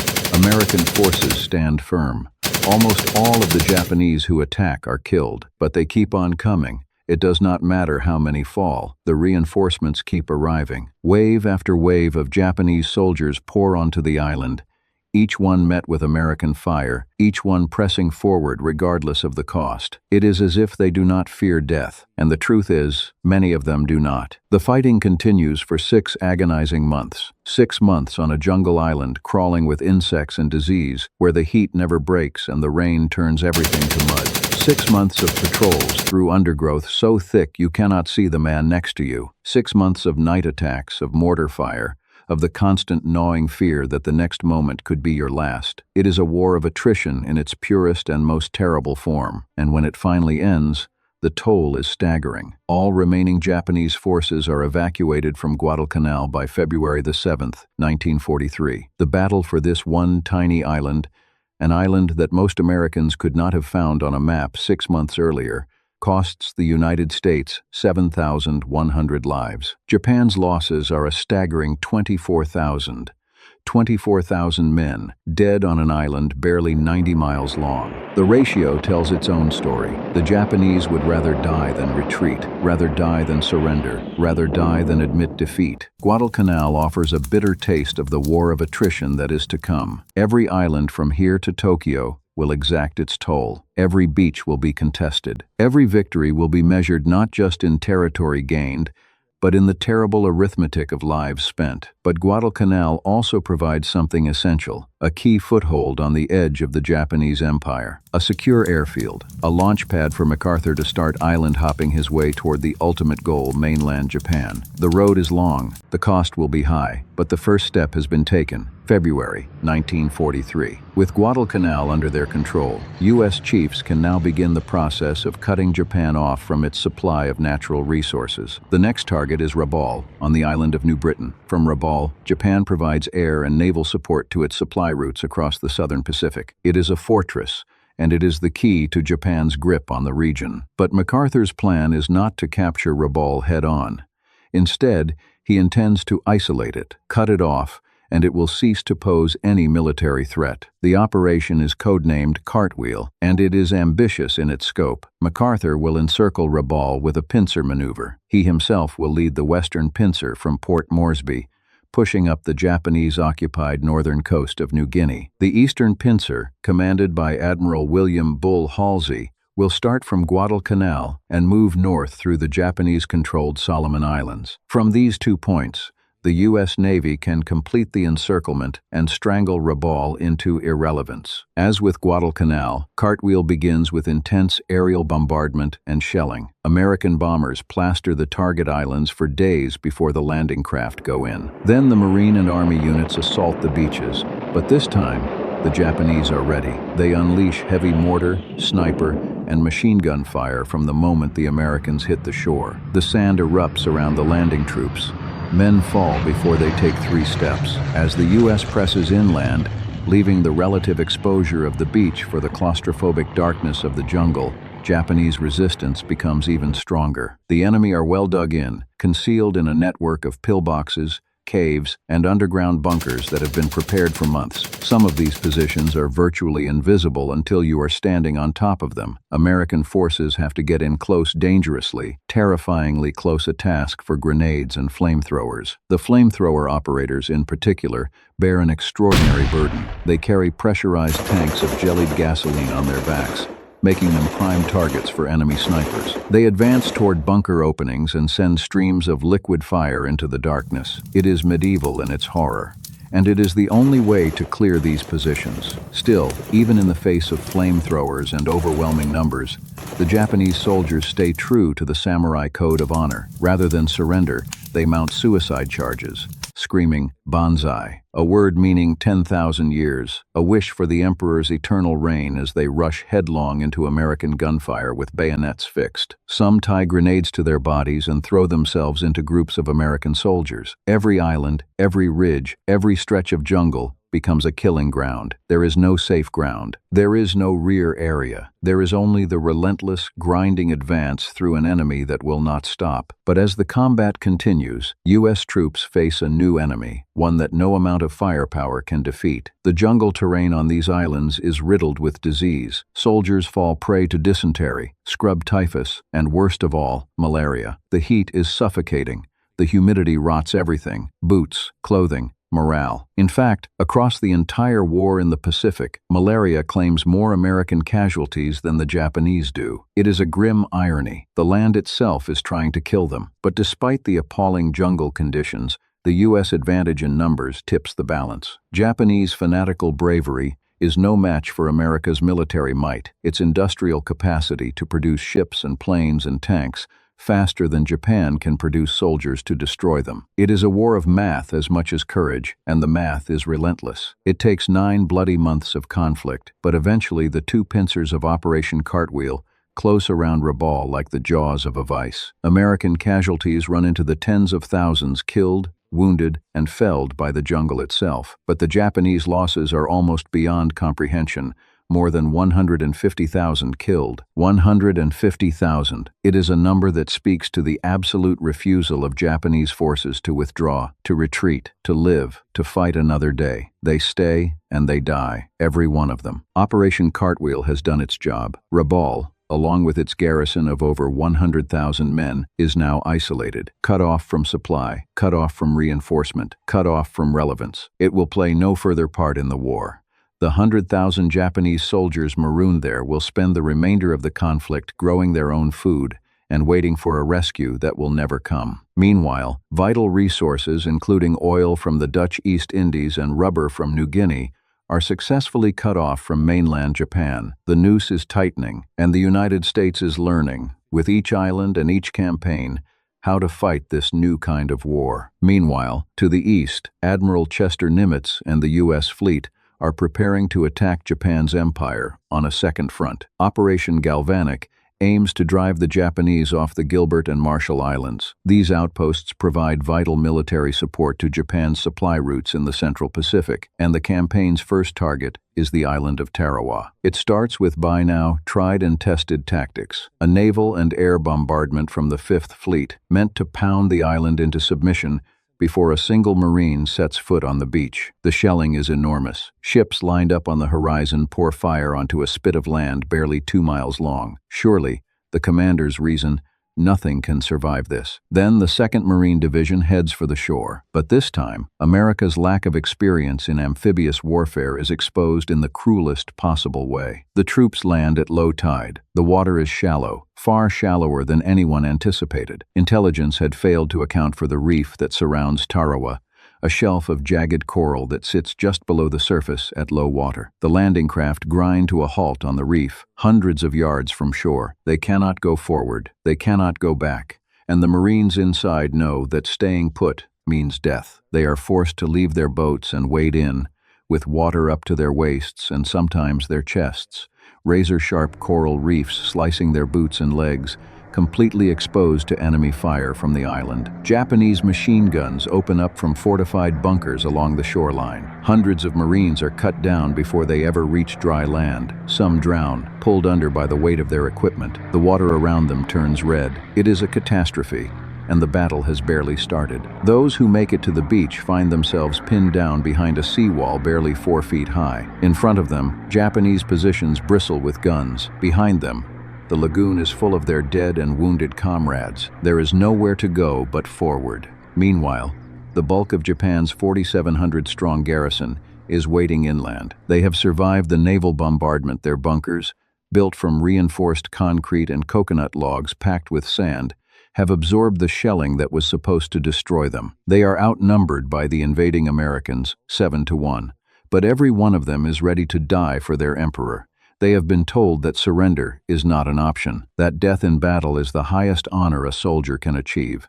Their extreme dedication transforms the next 4 days into some of the fiercest and bloodiest fighting in Marine Corps history. Every single pillbox has to be taken with grenades and flamethrowers. Every trench is a fight to the death.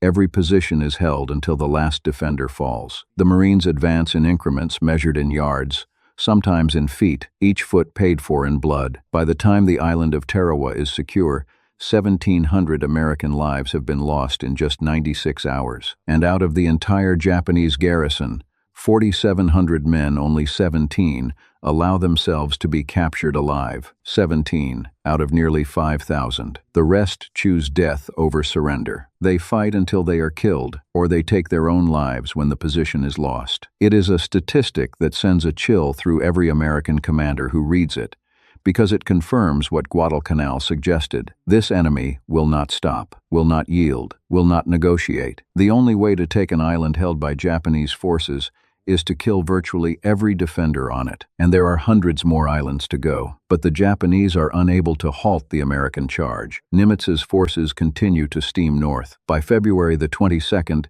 he has seized all the key targets in the Gilbert and Marshall Islands. The Central Pacific is opening up, and U.S. forces now have their sights set on the next prize to the north, the Japanese-controlled Mariana Islands. Admiral Chester Nimitz and his naval task force launch Operation Forager. The first target, the Mariana Island of Saipan. 165,000 shells are fired at Japan's defenses in a bombardment that turns the island's coastline into a moonscape of shattered concrete and splintered palm trees. 2 days later, the amphibious landings begin.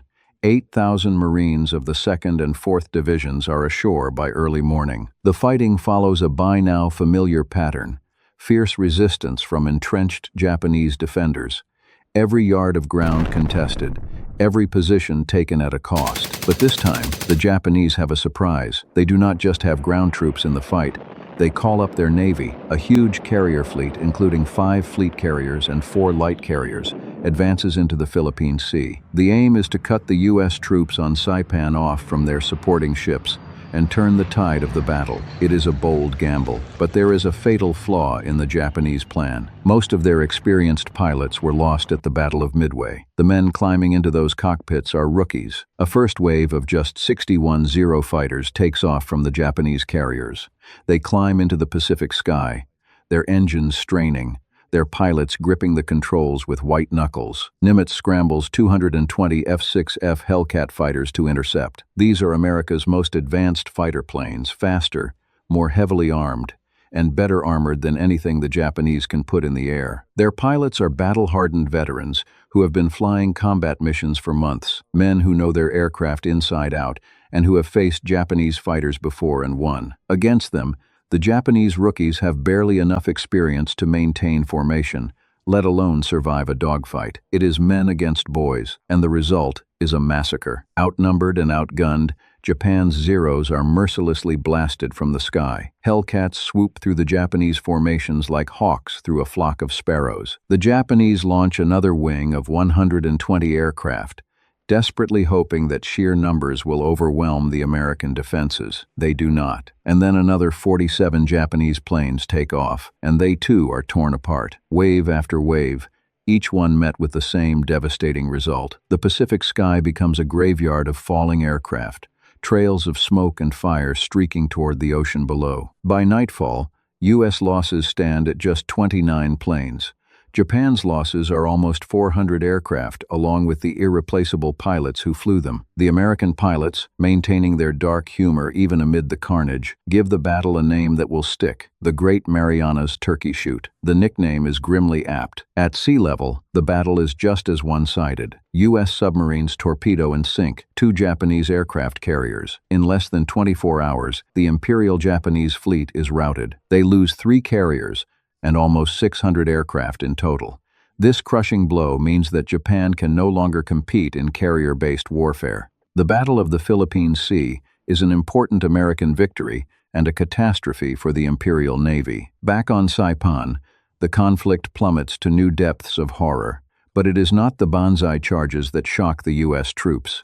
It is something far worse. It is the suicidal fanaticism of the 8,000 Japanese civilians on the island. American soldiers watch in horror as men, women, and even children walk to the edge of the island's cliffs and jump. Entire families, holding hands, mothers clutching their infants, elderly couples who have lived their whole lives on this island, choosing to end those lives rather than face what they have been told the Americans will do to them. They leap to their deaths on the rocks and the crashing waves below.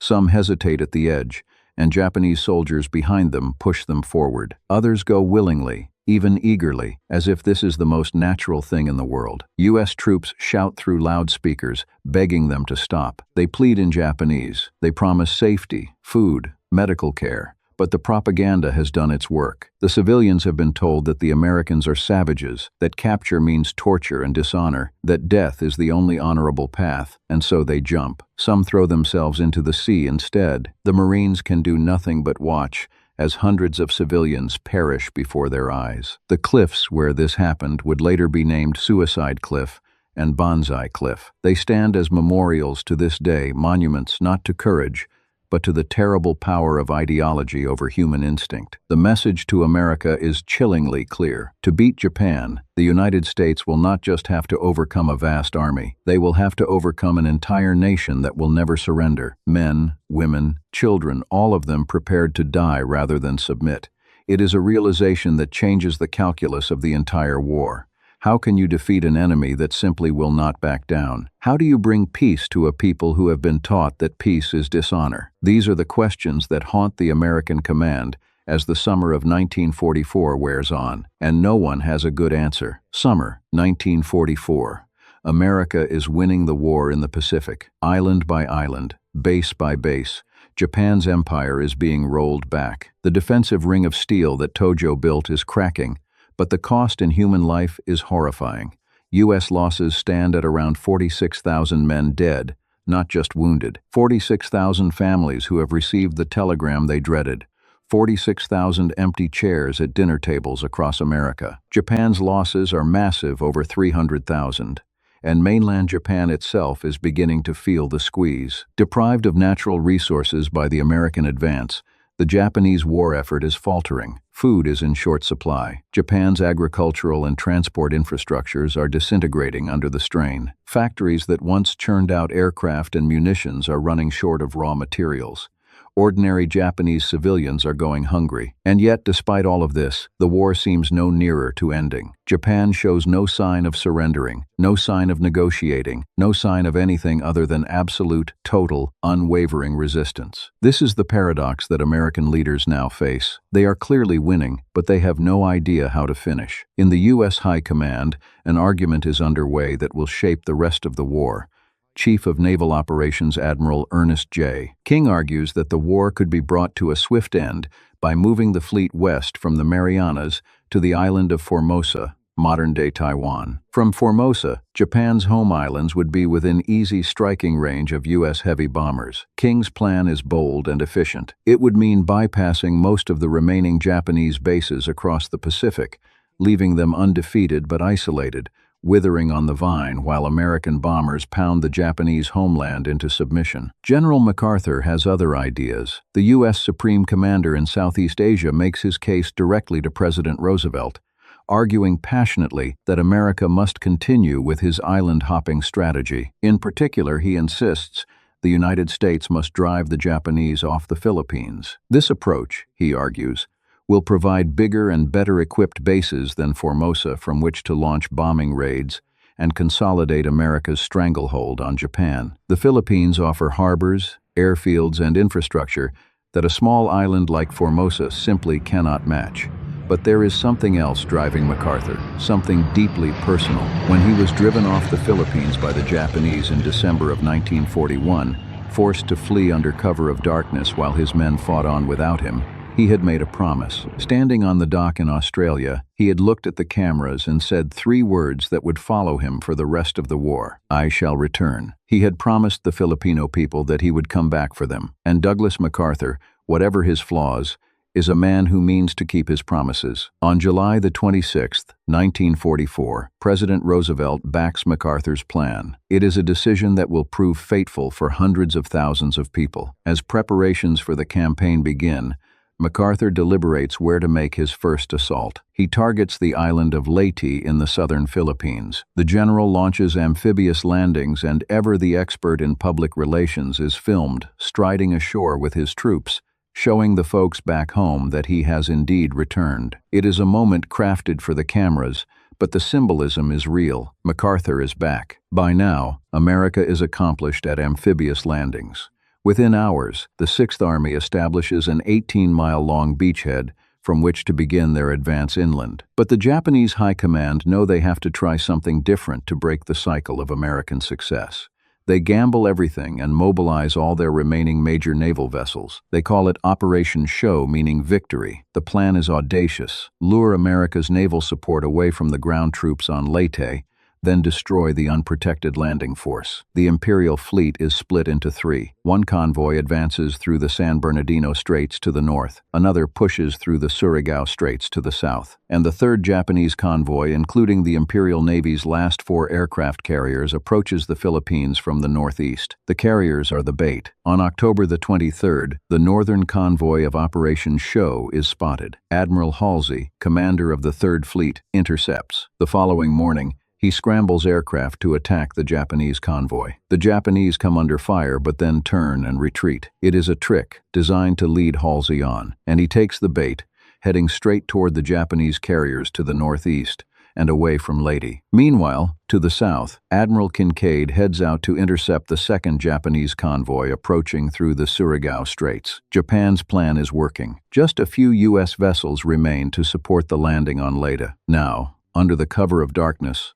the Japanese fleet that had appeared to retreat turns back to attack the handful of American ships still covering the beachhead. This could be the victory that Japan so desperately needs, but at the last moment they lose their nerve. Fearing they are sailing into a trap, the Japanese turn again and retreat. The opportunity is lost. It is a decision that will haunt the Imperial Navy forever. In the Surigao Straits, Admiral Kinkaid and the U.S. 7th Fleet unleash hell on Japan's southern convoy.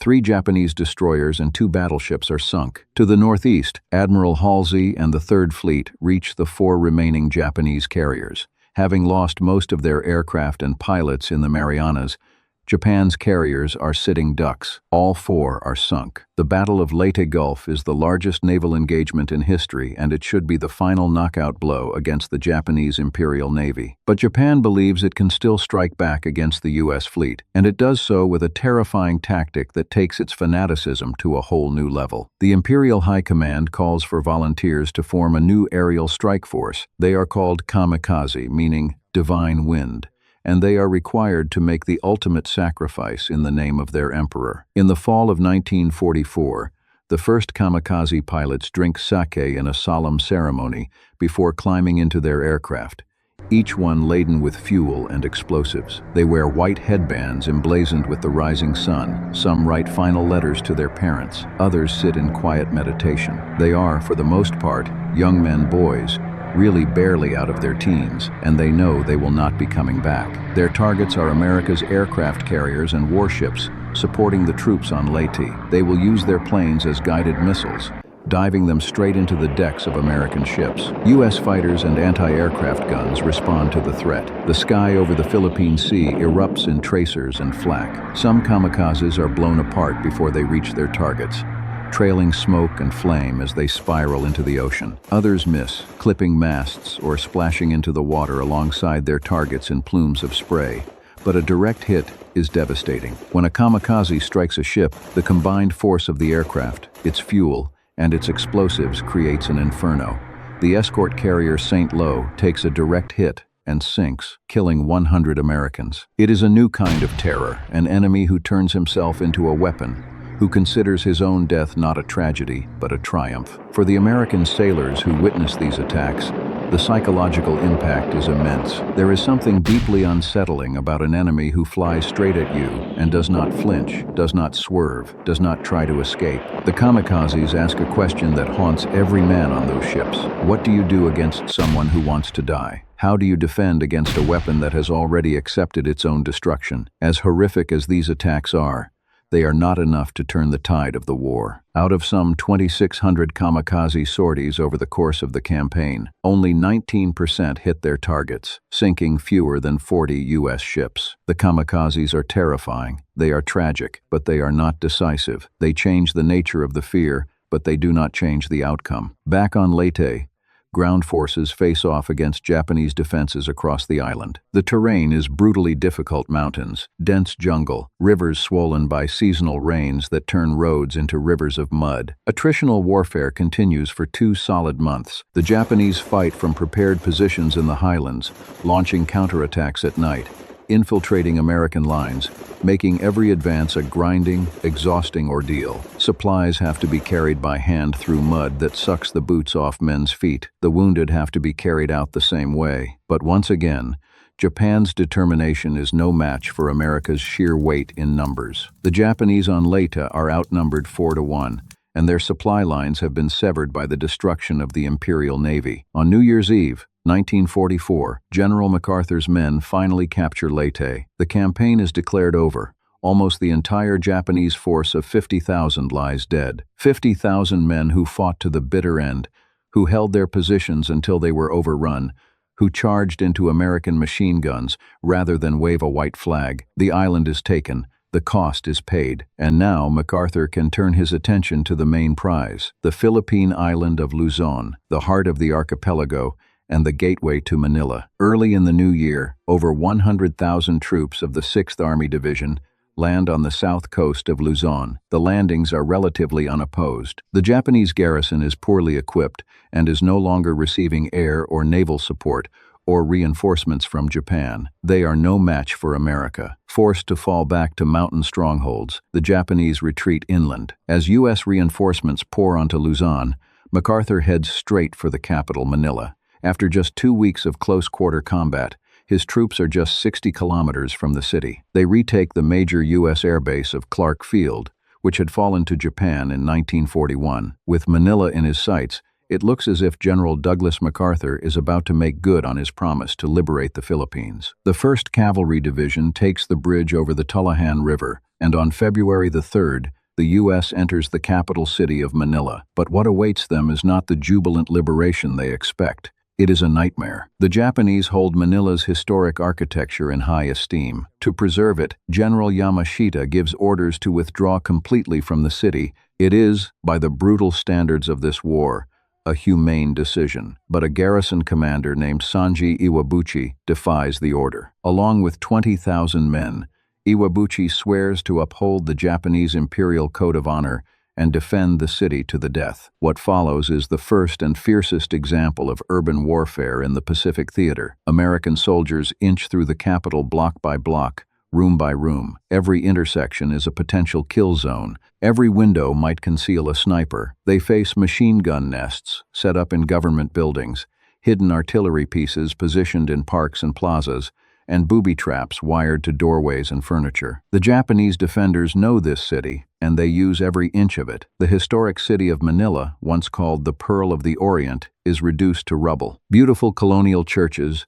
grand government buildings, centuries of Spanish and American architecture, all of it ground to dust in the fighting. What bombs and shells do not destroy, fires consume. Block after block burns, and with it, the lives of the Filipino civilians trapped inside. For the people of Manila, this is a nightmare beyond comprehension. They are caught between two armies, and neither side can protect them from the violence. Japanese soldiers, knowing they are going to die, commit atrocities against the civilian population. Men are bayoneted.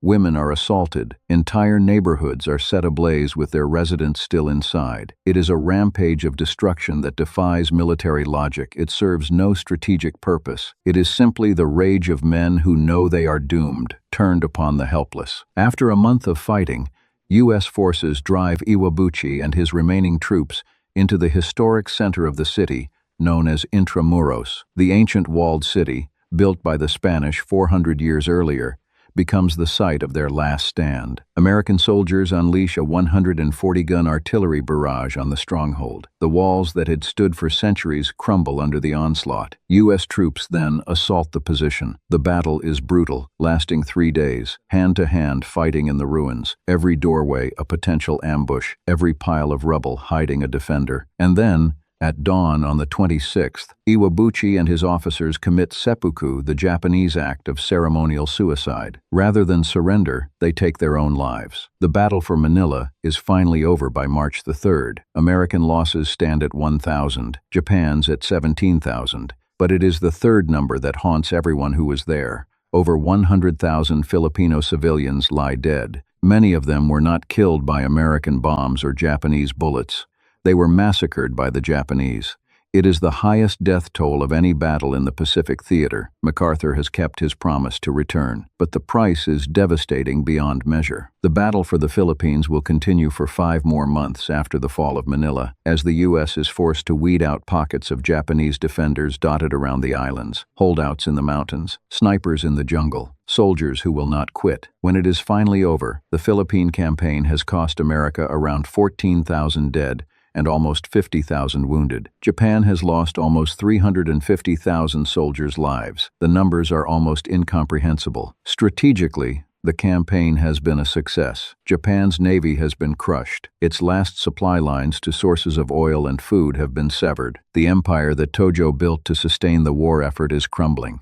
But everyone on both sides knows the war is far from over. The Japanese believe they can still win, not through naval superiority that is gone, not through air power that too has been shattered. If they can just fight on whatever the cost, they are convinced that America will not have the stomach to continue. U.S. chiefs know this too. They need to find a way to force Japan to surrender quickly and unconditionally. But how? Somewhere over the Pacific, the engines of a Boeing B-29 Superfortress drone on through the darkness. Below, a Japanese city sleeps. In a few minutes, the sky will turn orange, and the screaming will begin. The men in that aircraft know what their payload will do. Some of them have stopped talking about it. Others never will. By the spring of 1945, The victory everyone has been waiting for is finally on the horizon, but not fast enough. Not fast enough for the thousands of American servicemen facing an enemy unlike any they have ever encountered. An enemy for whom surrender is not merely unthinkable, it is unforgivable. An enemy who straps explosives to his body and dives his aircraft into the deck of an American warship. An enemy who charges machine gun positions with a bayonet and a battle cry, fully expecting and even welcoming death. To end the epic war in the Pacific, it will take the most destructive form of warfare ever invented, a weapon so powerful that its very existence will reshape the course of human civilization. This is the story of terrifying fanaticism and extraordinary personal heroism, told in compelling detail, with specially enhanced color film and rare footage, shot by the troops themselves, assembled together for the first time to answer a single, haunting question. Why did Japan believe America would never deliver the knockout blow? To understand the answer, we need to go back to 2.5 years after Pearl Harbor, when the tide has finally, unmistakably turned. A grinding campaign to rule the waves and an island-hopping strategy to seize back territory has given the American forces the upper hand in the Pacific. But not for a second does anyone believe Japan is ready to give in. The way the Japanese soldier fights is terrifying. Surrender is unthinkable. It is a disgrace worse than death itself. Forcing Japan to accept what it considers the ultimate dishonor is going to be bloody, bitter, and longer than anyone back home wants to hear. In Europe, American soldiers know they can overcome their enemy in conventional battle. For them, by the summer of 1944, the end is in sight. The beaches of Normandy have been stormed. Paris has been liberated. The Allied armies are rolling eastward toward Berlin. In the Pacific, bitter experience tells a very different story. There are no liberating marches through grateful towns here. No cheering crowds throwing flowers. The soldiers in the Pacific have had to develop violent new weapons and brutal new tactics to match the ferocity of their enemy. They resort to flamethrowers, weapons that turn men into living torches, massed artillery, barrages, and armored tanks grinding forward for every inch of terrain. And for every inch gained, the Japanese exact a cruel and unrelenting toll. The question hanging over every planning room, every command post, every foxhole in the Pacific is the same. How do you defeat an enemy who would rather die than lose? How do you force surrender on a nation that considers surrender a fate worse than death itself? The answer, when it comes, will change the world forever. General George C. Marshall, Chief of Staff of the United States Army, fears that defeating Japan can only come at a horrific cost in American lives. Desperate to avoid this, he and his colleagues, the Joint Chiefs of Staff, devise a plan. It is a simple, two-pronged strategy. 1. Blockade and starve the Japanese people. 2. Bomb their factories and obliterate their capacity to wage war. Together, the hope is they can destroy Japan's will to fight on without having to set foot on the Japanese mainland. Phase 1 begins. American submarines, operating out of the Philippines, and aircraft from United States carriers blockade Japan, severing vital supply lines. Raw materials, food supplies, and troop ships are dispatched to the bottom of the ocean. The result, throughout 1944, is devastating. Japan loses 300,000 tons of shipping each month. Think about those numbers. 300,000 tons every single month. Food stocks plummet. Millions go hungry. A famine looms on the horizon, threatening not just the Japanese military, but the civilian population as well. But the Japanese people stand firm. Hunger, it turns out, is no match for ideology. The nation endures. Time for Phase 2 to kick in, destroy Japan's war machine from the air. And it is a chance for one man to make his mark. Curtis LeMay is a cigar-chomping, battle-seasoned Major General in the United States Army Air Forces. He commands the 20th Bomber Group, based in China. He is a tough-talking, results-driven champion of carpet-bombing Japan into submission. He and his superiors propose a terrifying assault from the sky, an unprecedented air war that will flatten Japan's factories, its shipyards, its steelworks. But the challenges LeMay faces are immense. The distances in the Pacific theater are staggering. Japan is over 1,500 miles away from the nearest available airstrips, and heavy bombers simply cannot operate from aircraft carriers. LeMay, however, believes he has the right machine to get the job done: the brand new Boeing B-29 Superfortress. It is the result of a $3 billion development program, the most expensive weapons project in America's history at that point. A state-of-the-art, four-engine, pressurized bomber with a massive range of nearly 4,000 miles. That range is the key. It means the B-29 can operate out of airstrips in China and on the Mariana Islands, fly all the way to Japan, deliver its payload, and make it back. From Chengdu, China, 62 B-29s take off on the first major mission. Their target, the Yawata Steel, works in central Japan. The distance is so great the superfortresses must fly unprotected,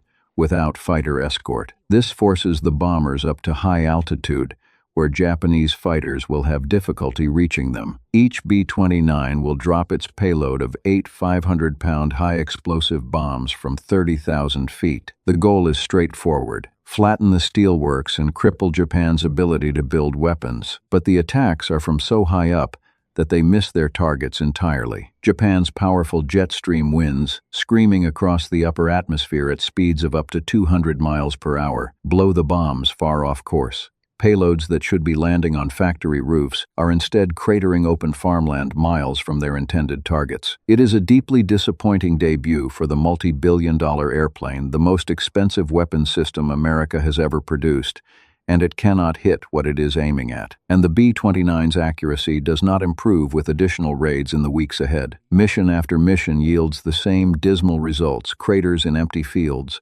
bombs scattered across the Japanese countryside, and the targeted factories still standing, still producing weapons for the emperor's armies. The grand plan to force Japan to surrender from the air without putting American soldiers on Japanese soil is not working. Curtis LeMay is promoted to take personal charge of the entire bombing campaign. His answer to the failure is characteristically blunt: bomb more and bomb harder. And so he devises a new tactic, one that will become synonymous with the horror of modern aerial warfare. He calls it the firestorm. LeMay makes a decision that will define him forever. He decides to use a horrifying new weapon, the M69 incendiary cluster bomb. With the M69, accuracy is not essential. The incendiaries use napalm, a jellied gasoline compound that sticks to surfaces and burns at extreme temperatures to set fire to whole swaths of a city. Any weapons factories in the area will simply be consumed in the resulting inferno. The logic is brutal in its simplicity. If you cannot hit the factory, burn down everything around it. Bombers based in the Mariana Islands set their sights on Japan's sixth largest city, Kobe. In their bomb bays are tons of incendiary bombs. What follows is unprecedented in the history of warfare. Kobe burns with a ferocity never before seen. The city is densely packed, its buildings made up largely of wooden frames and paper walls that explode into flames at the first touch of napalm. Whole neighborhoods are incinerated within minutes. Thousands of people die. The orange glow of the burning city can be seen from hundreds of miles away, a beacon of destruction visible to ships at sea. And LeMay does it again and again. He hits 67 Japanese cities, including the capital, Tokyo. In the weeks ahead, city after city is set ablaze, each raid more devastating than the last. Still, unbelievably, the Japanese will not buckle. Worse, they are beginning to hit back. Japanese fighters and anti-aircraft guns start downing B-29s with increasing frequency. LeMay's air crews are suffering mounting losses, with nearly 3,000 airmen killed in the campaign. Morale among the bomber crews is sinking. These men are flying into a wall of fire and flak, and they know the odds are getting worse with every mission. LeMay remains convinced that carpet bombing can bring Japan to its knees. But to succeed, he believes a fundamental change in tactics is necessary. The B-29s must fly lower to improve their accuracy and hit meaningful targets. But flying lower means flying within easy range of Japanese fighters. That means fighter escorts are now essential. And to provide those escorts, the fighters need bases much closer to the Japanese mainland bases on enemy-held territory. LeMay and the American battle planners have one island in mind, a volcanic speck in the middle of the vast Pacific Ocean. Its name is Iwo Jima, and it is about to become the scene of some of the most savage fighting the world has ever known. Iwo Jima is the most outlying of Japan's home islands, just a tiny lump of volcanic rock, barely 5 miles long, sitting 660 miles from Japan's main population centers. To look at it on a map, you might wonder why anyone would fight over it. But Iwo Jima has 2 airstrips that are ideal for fighters like the P-51 Mustang. Controlling the island would mean Curtis LeMay's B-29S could fly with a fighter escort all the way to their targets over Japan and all the way back. That tiny, sulfurous rock is about to become one of the most viciously contested pieces of ground in the entire history of warfare. Since early 1944, the Japanese have been firmly dug in on Iwo Jima. The defense is masterminded by Japanese General Tadamichi Kuribayashi, a man who is no ordinary commander. He served as military attaché in Washington during the 1920s. He has seen America up close. He has driven its highways, visited its factories, and studied its people. He knows exactly what to expect from the Americans, their overwhelming firepower. Kuribayashi's 21,000 men have spent months transforming the tiny island into an underground fortress. They have blasted tunnels through the volcanic rock and laid out interlocking defensive lines positioned well away from the beaches. The lesson of earlier island battles has been learned. Do not fight on the beach where American naval guns can obliterate you. Instead, let them land. Let them come inland, then destroy them. In February 1945, the largest fleet so far assembled in the Pacific arrives in the waters off Iwo Jima. It boasts over 400 ships. Aboard the troop carriers, 60,000 Marines of the 3rd, 4th, and 5th Divisions are awaiting the green light. In charge of the landings is Marine Corps General Harry Schmidt, commander of the 5th Amphibious Group, a man known to his Marines as the Dutchman. To crush all resistance before the landings, for 75 consecutive days, the island is pummeled with a massive bombardment. Wave after wave of carrier-borne aircraft and medium bombers hit the Japanese positions from the air. Then the big guns of the fleet open up from the sea. Battleships, cruisers, destroyers, they pour thousands of shells into that tiny island until the whole rock seems to shudder and smoke. This is the climax of one of the most prolonged and concerted bombardments of the entire war. Military intelligence suggests the island should fall in just a week. 1 week. Remember that number. The first wave of landing craft sets off. On board are 8,000 Marines, young men from every corner of America, farm boys and factory workers, high school athletes and college students, crammed shoulder to shoulder in flat-bottomed Higgins boats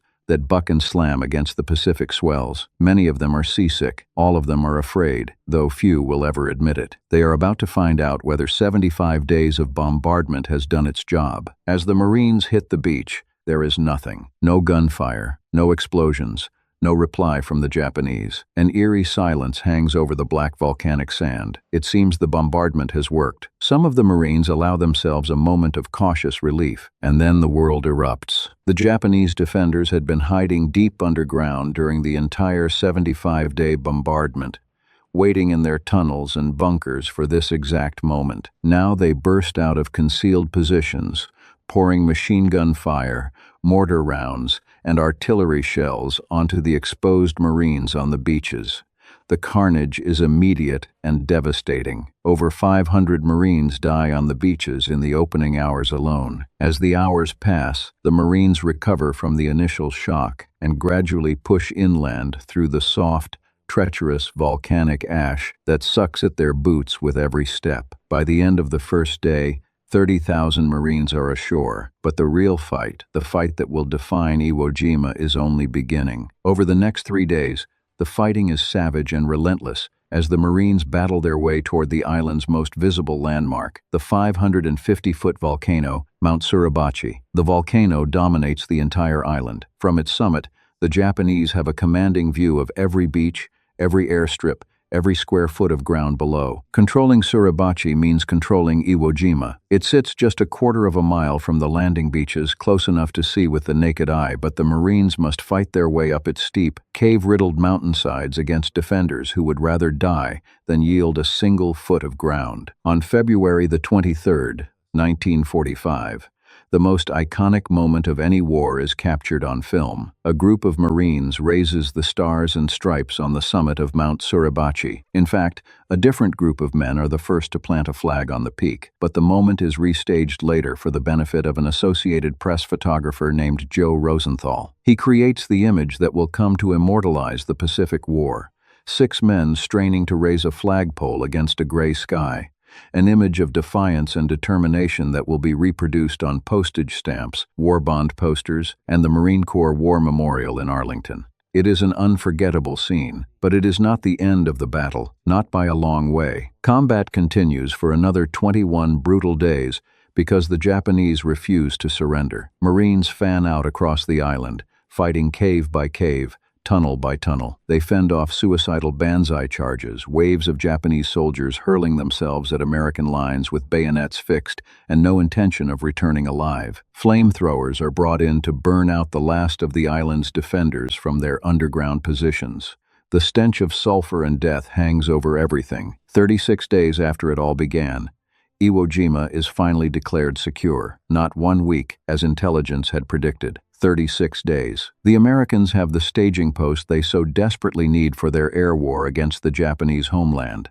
But the cost is terrible beyond anything the planners anticipated. 6,821 Marines are killed. 18,000 are wounded, all to capture a tiny island just 5 miles long. Total American casualties on Iwo Jima are proportionally worse than for D-Day on the beaches of Normandy, a fact that shocks even the most hardened military planners. 27 Medals of Honor are awarded for actions on Iwo Jima, the highest number for any single battle in the entire war. That single island accounts for 28% of all the Marine Corps awards granted in the entire Pacific campaign. More than a quarter of all the heroism that the United States Marine Corps would recognize across the whole Pacific War happened on that one smoldering, sulfur-stinking volcanic rock in the middle of the ocean. And if anyone doubts the Japanese resolve, their losses prove the point beyond all argument. Only 200 of the original 21,000 defenders survive. The other 20,800 choose death over surrender. Every tunnel, every bunker, every cave must be taken by force. General Kuribayashi himself is among the dead, and who designed a defense so ferocious that it cost the Marines more casualties per square mile than any battle in their history. With Iwo Jima secured,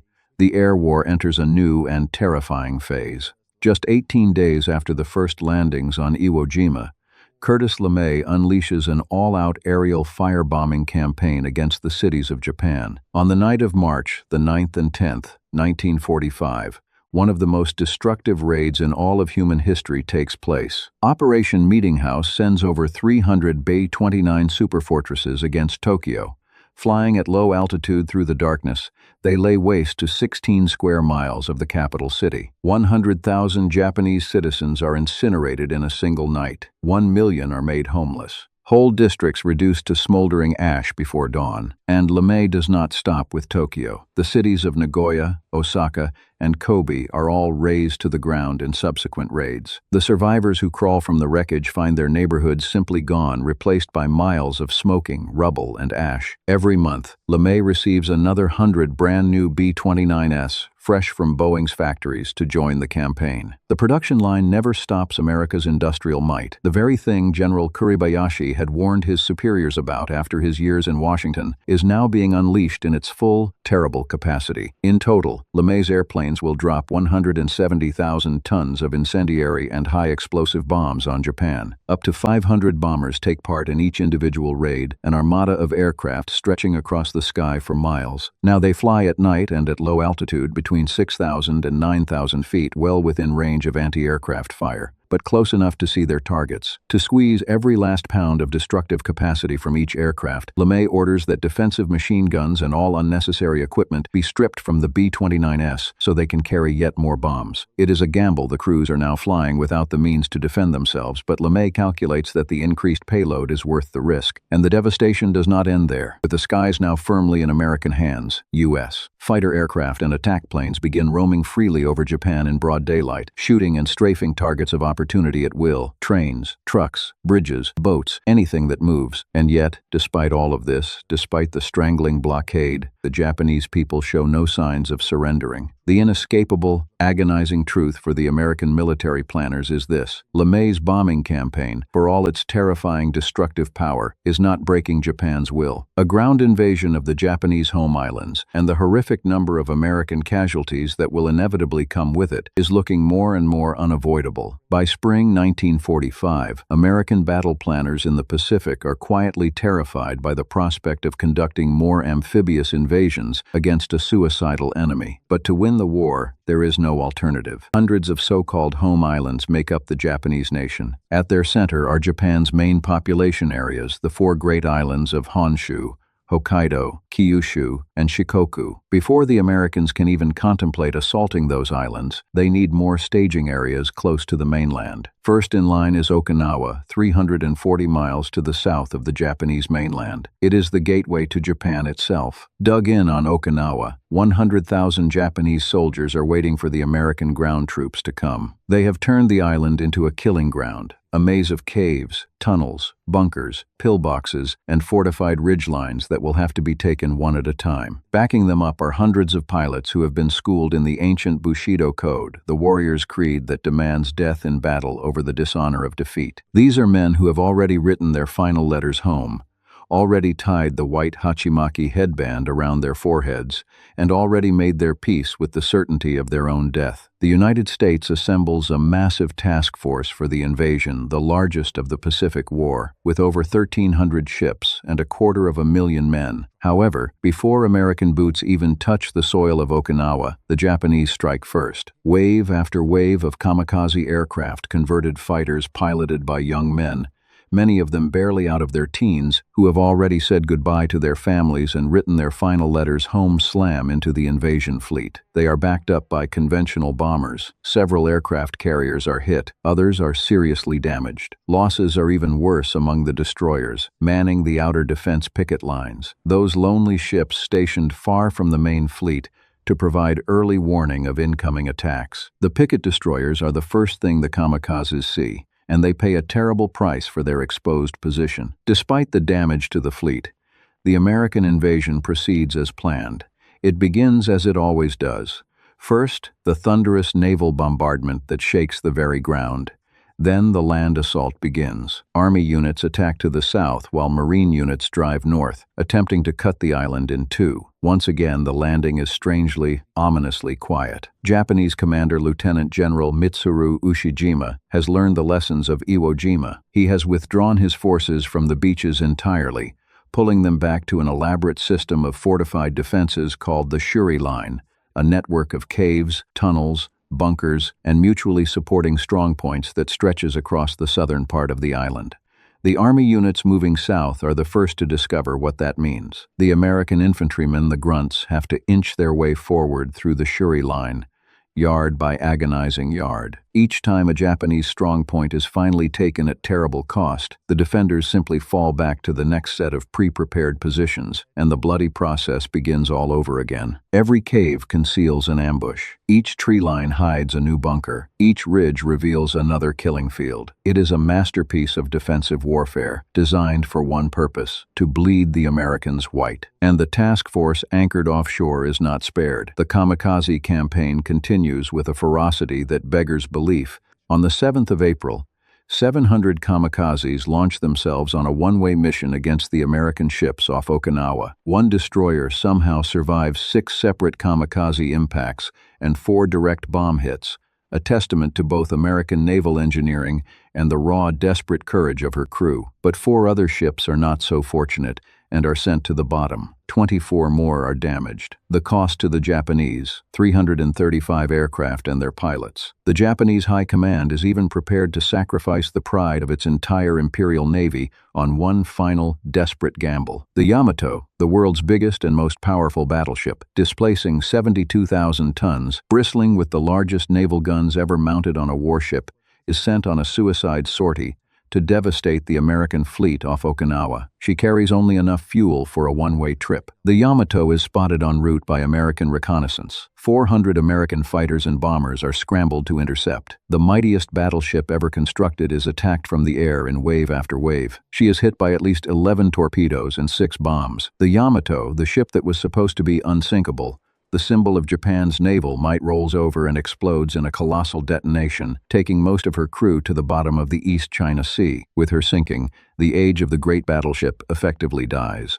From this point on, the aircraft carrier rules the waves, and every navy in the world knows it. On Okinawa itself, the fighting grinds on without mercy or pause. Marines and GIs are locked in deadly hand-to-hand combat, fighting with rifles, grenades, bayonets, and sometimes bare fists in the mud and driving rain. The terrain is a nightmare: jagged coral ridges, deep ravines, and tangled vegetation that conceals the entrances to Japanese tunnels and caves. Every yard of advance must be paid for in blood. The sounds of battle never stop: the crack of rifles, the thump of mortars, the screams of the wounded, the roar of flamethrowers. They blend into a single, unending din that drives men to the edge of madness and sometimes beyond. 30 days into the campaign, momentous news reaches the exhausted troops amidst the chaos. Adolf Hitler has committed suicide in his bunker in Berlin. A week later, the war in Europe is officially over. Germany has surrendered, but while the rest of the world rejoices, while confetti rains down on Times Square,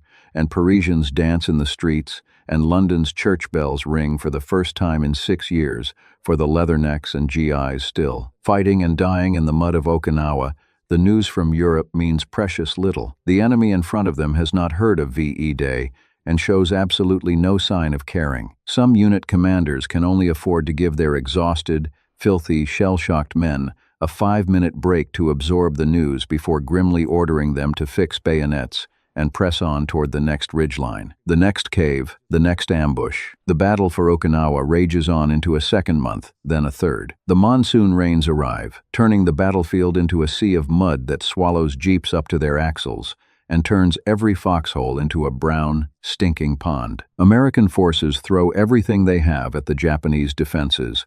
With total air supremacy, U.S. fighter bombers take on a specialist ground support role, diving in low to blast strongpoints with rockets and canisters of napalm. The coordination between air and ground forces reaches a new level of sophistication. Troops on the ground work side by side with forward air controllers, identifying targets with smoke grenades and colored panels, then calling in precision strikes from aircraft circling overhead. When even the aircraft cannot silence the most stubborn resistance, a bunker too deep, a cave too well concealed, flame-throwing tanks are brought forward to pour rivers of burning napalm into the openings, or demolition teams crawl close enough to hurl satchel charges inside. Even so, it is only when the main city of Shuri is finally captured and the Marines launch a fresh, full-scale offensive that the island at last begins to fall. It has taken 82 days of unrelenting, grinding, soul-destroying combat in conditions that would test the limits of human endurance. For many of the men who fought there,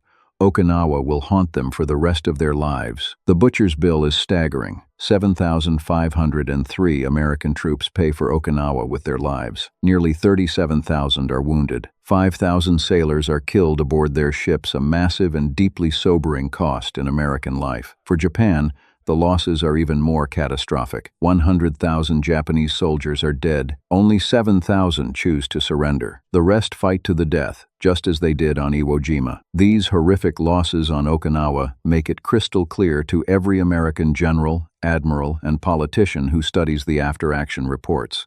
Taking mainland Japan will mean the mother of all battles, a battle that could dwarf everything that has come before it. The casualties from Iwo Jima and Okinawa are not anomalies, they are the new normal. And Japan's mainland is not a tiny volcanic island or even a mid-sized island like Okinawa. It is a nation of 70 million people, many of them prepared to fight to the last man, woman, and child. Japan is preparing for what it calls Ketsu-go, the final, decisive battle for the homeland. The scale of Japan's preparations is staggering in its ambition and terrifying in its implications. Hundreds of new kamikaze pilots are being trained at airfields across the country, each one eager for the chance to die for the emperor. 375,000 regular soldiers are massed at potential invasion beaches, ready to repel the Americans the moment they set foot on Japanese soil. But it goes far beyond the military. Civilian militias and volunteer suicide squads, men, women, and even teenagers armed with nothing more than bamboo spears, hand grenades, in the air,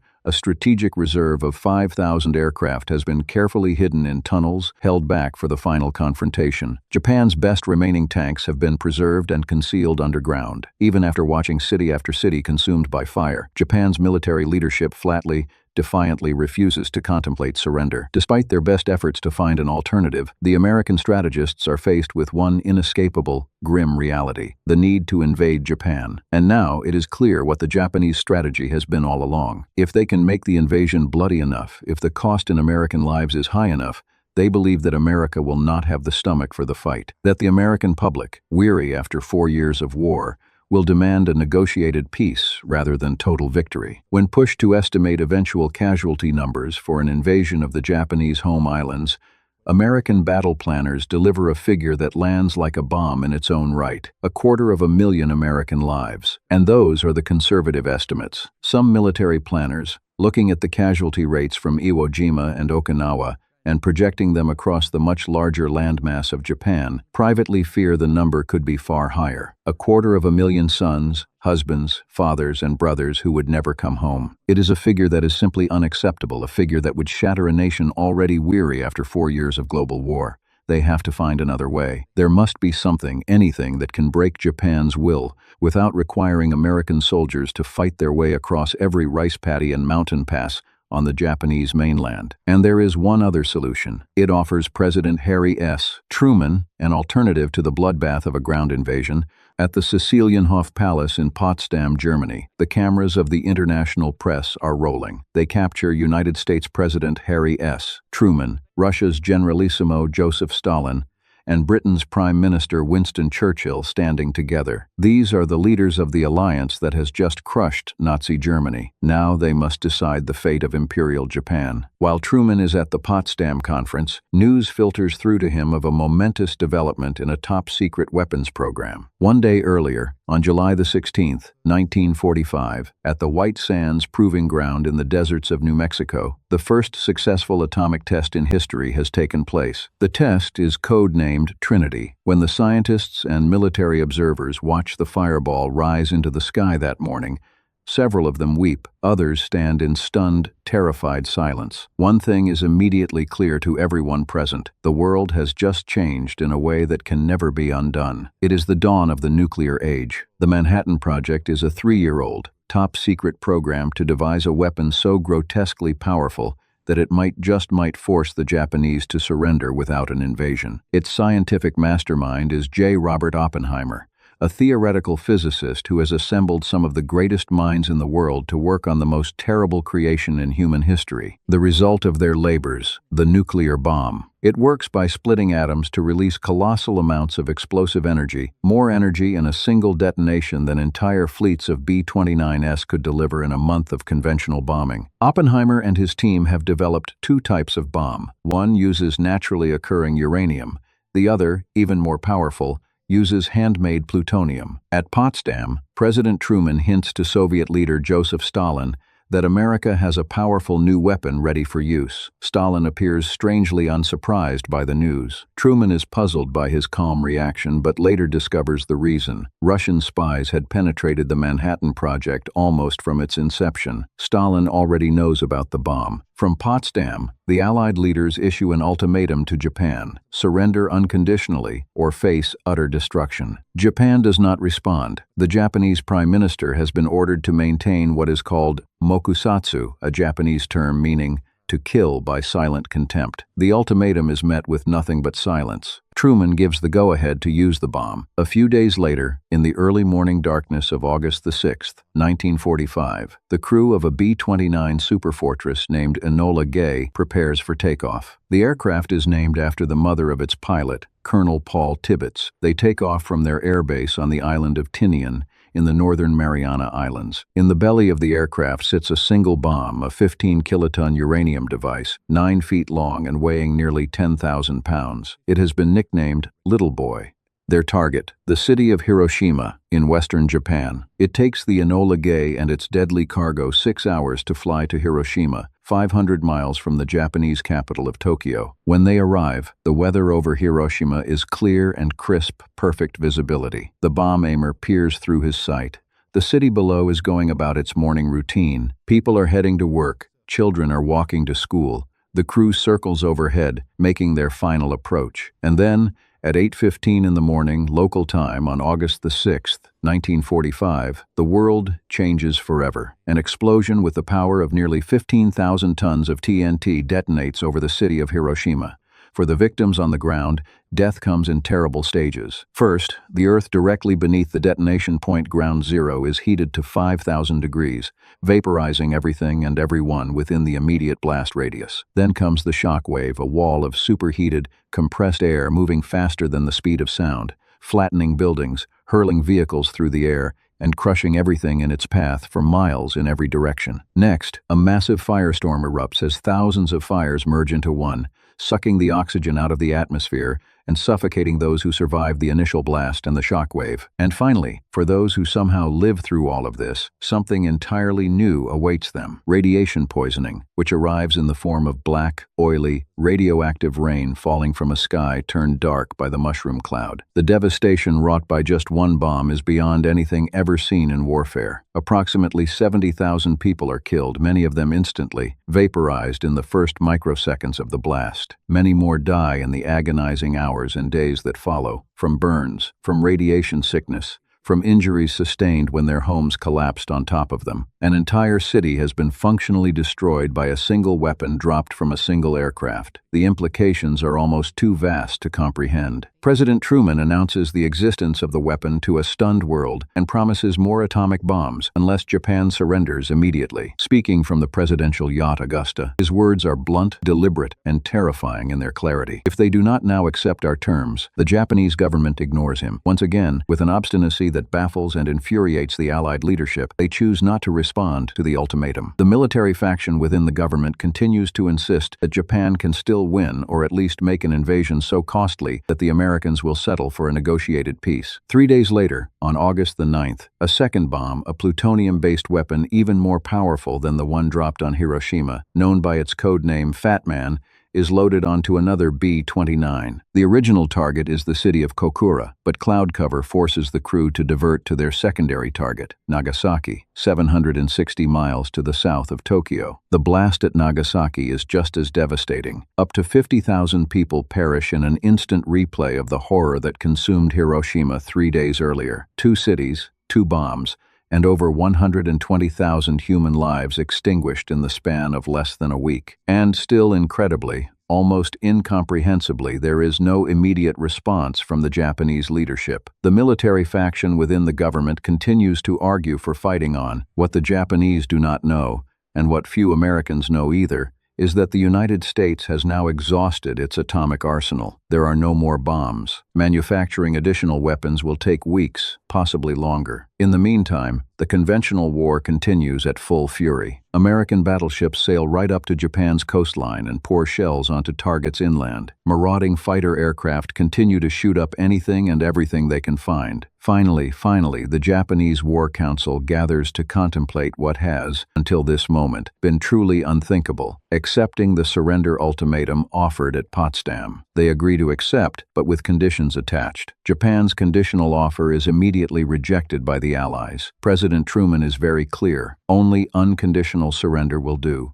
nothing less. Against all expectations, the Japanese give ground once more. In the end, only one overriding condition remains. Their Emperor Hirohito, whom the Japanese people revere as a living god, must be allowed to remain in power. The Americans, after deliberation, signal that if the Supreme Commander of Allied forces, General Douglas MacArthur, is placed in overall command of occupied Japan, they will allow the emperor to retain his throne. After days of agonizing debate within the Japanese government, debate that nearly leads to a military coup by officers who would rather see their entire nation destroyed than accept the shame of capitulation, Emperor Hirohito himself intervenes, breaking the deadlock within his own war council. In a recorded radio address, the first time ordinary Japanese citizens have ever heard their emperor's voice, he announces that Japan will accept the Allied terms. He speaks in formal, archaic court Japanese, and many of his listeners are too stunned, too grief-stricken, or too confused to fully grasp his words. But the meaning is unmistakable. The war is over. Japan has surrendered.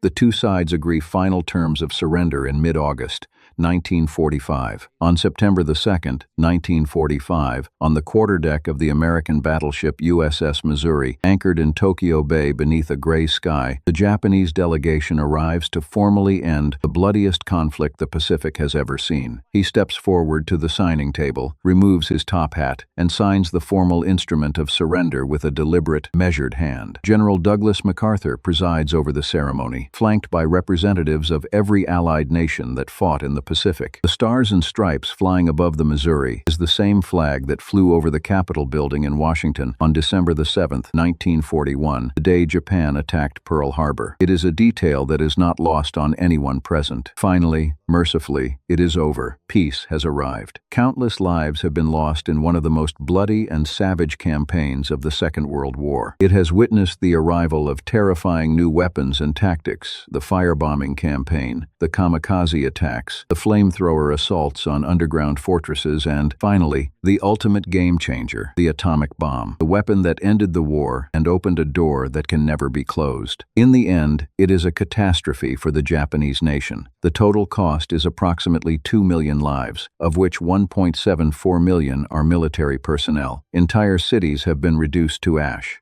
A civilization has been brought to its knees. The American nation has fought for 4 years and buried nearly 500,000 of its own. In the Pacific Theater alone, 55,145 men were lost from the Army, 29,263 from the Navy, and 19,163 Marines. Each of those numbers was a person, a name on a letter, a face in a photograph, someone's reason to come home. But out of all this suffering, out of the firestorms and the island fortresses, the kamikaze attacks and the blinding light over Hiroshima, new adversaries emerge in an epic struggle to master the devastating power that science has unleashed. The atomic age has dawned, and the world that emerges from the Pacific War is a fundamentally different and more dangerous place than the one that entered it. Within months of the Missouri ceremony in Tokyo Bay, the wartime alliance between the United States and the Soviet Union will curdle into suspicion, rivalry, and a nuclear standoff that will last for nearly half a century. The Cold War is the direct offspring of the bomb that fell on Hiroshima, and the Japanese nation, for its part, must rebuild. It must take a country that has been shattered, scarred, and burned to its very foundations,